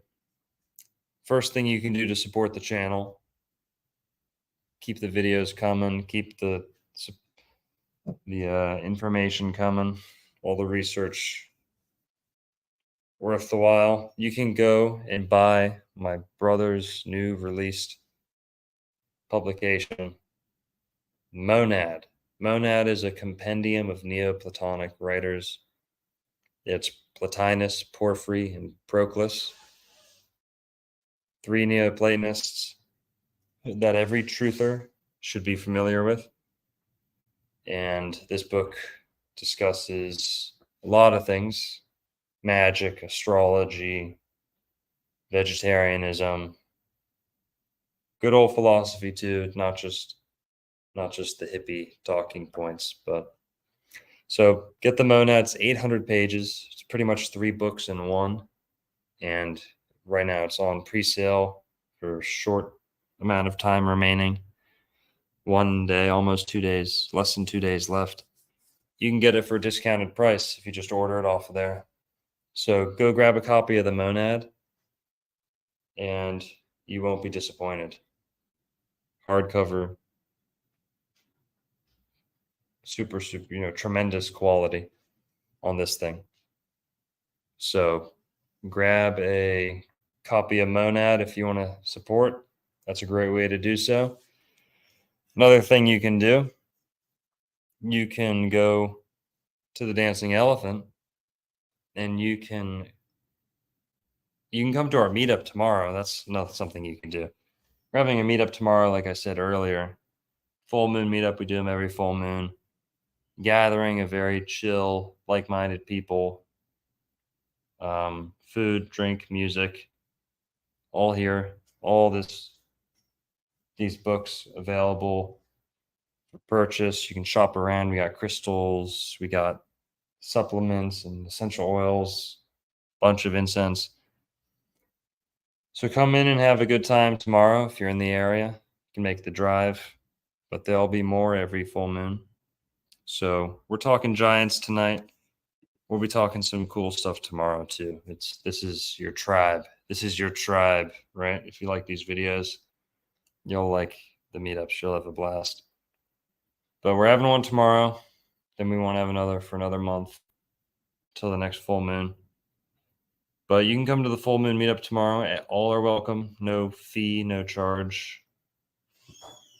Just come get yourself here. Bring some money to shop around, maybe. But it's a strawberry full moon in Cancer. The moon's in Capricorn. Capricorn full moon. But it's the full moon in Cancer. So, good time to shop around. But yeah, what else? Maybe you're not going to make it. You live in another state, whatever. Or you can go to dancingelephant.shop and use the code OWF and get 10% off. So we got books, crystals, incense, lots of cool stuff on there. Adding more and more every day. We're slowly curating that for more Old World Florida geared purchasers. But yeah, code OWF for 10% off at dancingelephant.shop. Then you can go to the Moringa Man. You want to get healthy. You want to take a nice healthy supplement. Single ingredient. This is moringa powder in veggie capsules. Single ingredient. It's a superfood. Moringa powder. 7 times the vitamin C in oranges, 4 times the beta carotene in carrots, 3 times the iron in spinach, 4 times the calcium in milk, 2 times the protein in milk, 3 times the potassium in bananas, and more fiber than oats. Oh shit. Oh shit. So raw organic moringa powder, you can get that at themoringaman.com and use the code Old World Florida. So it's spelt out all the way. Old World Florida. You'll get definitely 10% off. It might be 15% off. I forget. But yeah, use the code. It'll help me get paid. And we'll know that you came from me, right? This is a Florida business, my buddy Alex. So I can promote this stuff all night and day long. No guilty conscience. This is a Florida company ran by my friends, ran by supporters of the channel, like-minded people. So you're in good hands shopping with them. Same can be said for Sip Blue. Sip Blue is ran by my buddy Michael in St. Petersburg. Moringa Man is my buddy Alex in Dunedin. But sipblue.com, you can use the code OWF, also OWF, and get 10% off on Butterfly Pea Flower Tea. That's the flagship product of Sip Blue. But they've also got Shilajit. Shilajit is selling good in the store here. I've already sold 2 cans. Shilajit is like a mountain resin. Super, super good for you. But Sip Blue, butterfly pea flower tea, good for circulation, good for reactivating dormant DNA, purifying your blood, reactivating your blue blood genetics. Shilajit's super good for you too. So we got those on sipblue.com. Use the code OWF. Boom, that's it. That's all. Oh, and you can go to the Patreon too. A lot of the live streams are getting archived. A lot of my stuff's getting archived on Patreon, especially the live streams. So the Patreon, Old World Florida, you can find it. I'm also on Rumble. And Brandon, if there's one more thing you could do, if you could pull up the Dr. Longo YouTube channel too, please.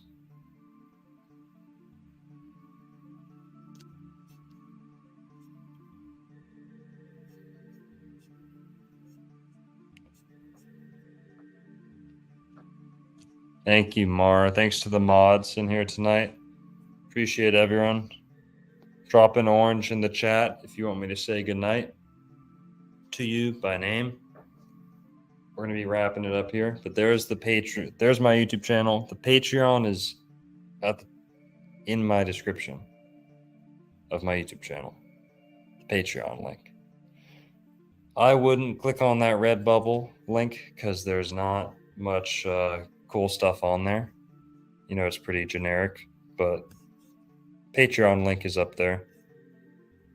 Jofi is Flame. Thanks for the $1.99. Have you tried albino penis envy? Love you. I have not. I don't know if it was albino. I did penis envy mushrooms in high school, but don't know if they were albino. They were pretty white and blue.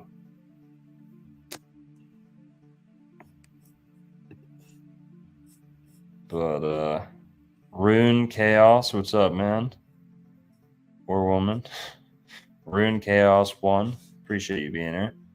James Hudson, what's up, yo? Hi-Fi Blast Dehuman. Hi-Fi Blast Dehuman. Hope I'm saying that right. Reverend Doctor in the house. Jofi is Flame, appreciate it.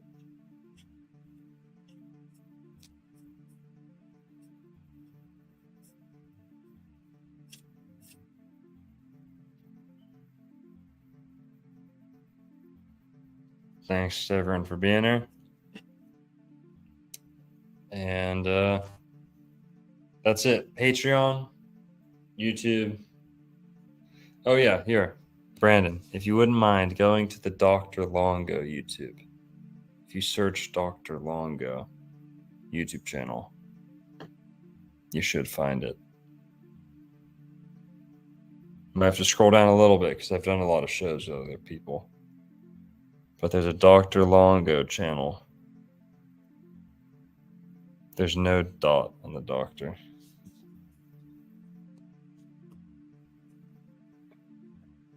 No, that's not me.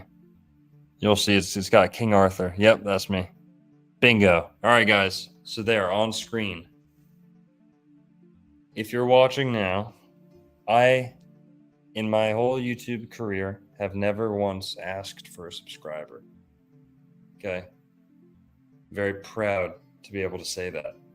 Anyone here following and watching and stuff, it's definitely not because of my sweet behavior and begging attitude. It's not because I'm playing nice. I'm pretty rough around the edges. I chase away a fair amount of my audience too. If I wanted maximum audience and maximum eyes on me, I'd probably be a little bit sweeter, right? Maybe lay the honey on a little thicker. I'm just being myself out here, right? But never asked for a subscriber in my life. So if you don't like me, you don't like how I am, whatever. People are here because they like the content. That's evident with my channel. Never once asked for a subscriber. So why are people subscribed? They chose to. Simple as that. Not many channels on YouTube can say that. They're begging for subscribers. So why am I saying that? Well, I would never ask you to go subscribe to Old World Florida. The material, the work, content speaks for itself. I could care less how many subscribers there are on there. But I will tell you what's going to help us keep that channel flowing and healthy and protected, and other areas of work that I'm going to be doing that might not be censorship friendly. I would ask, please, if you're already subscribed, go subscribe to my second channel, which is Dr. Narco Longo. So that's all I'm asking of you. Please go to Dr. Narco Longo channel, my second channel, and go subscribe there, just so that we can back up some stuff and have something on standby just in case. So Dr. Narco Longo channel. This is also going to be where things that are not Florida related get posted. We're going to split it up a little bit. We're going to split it up to where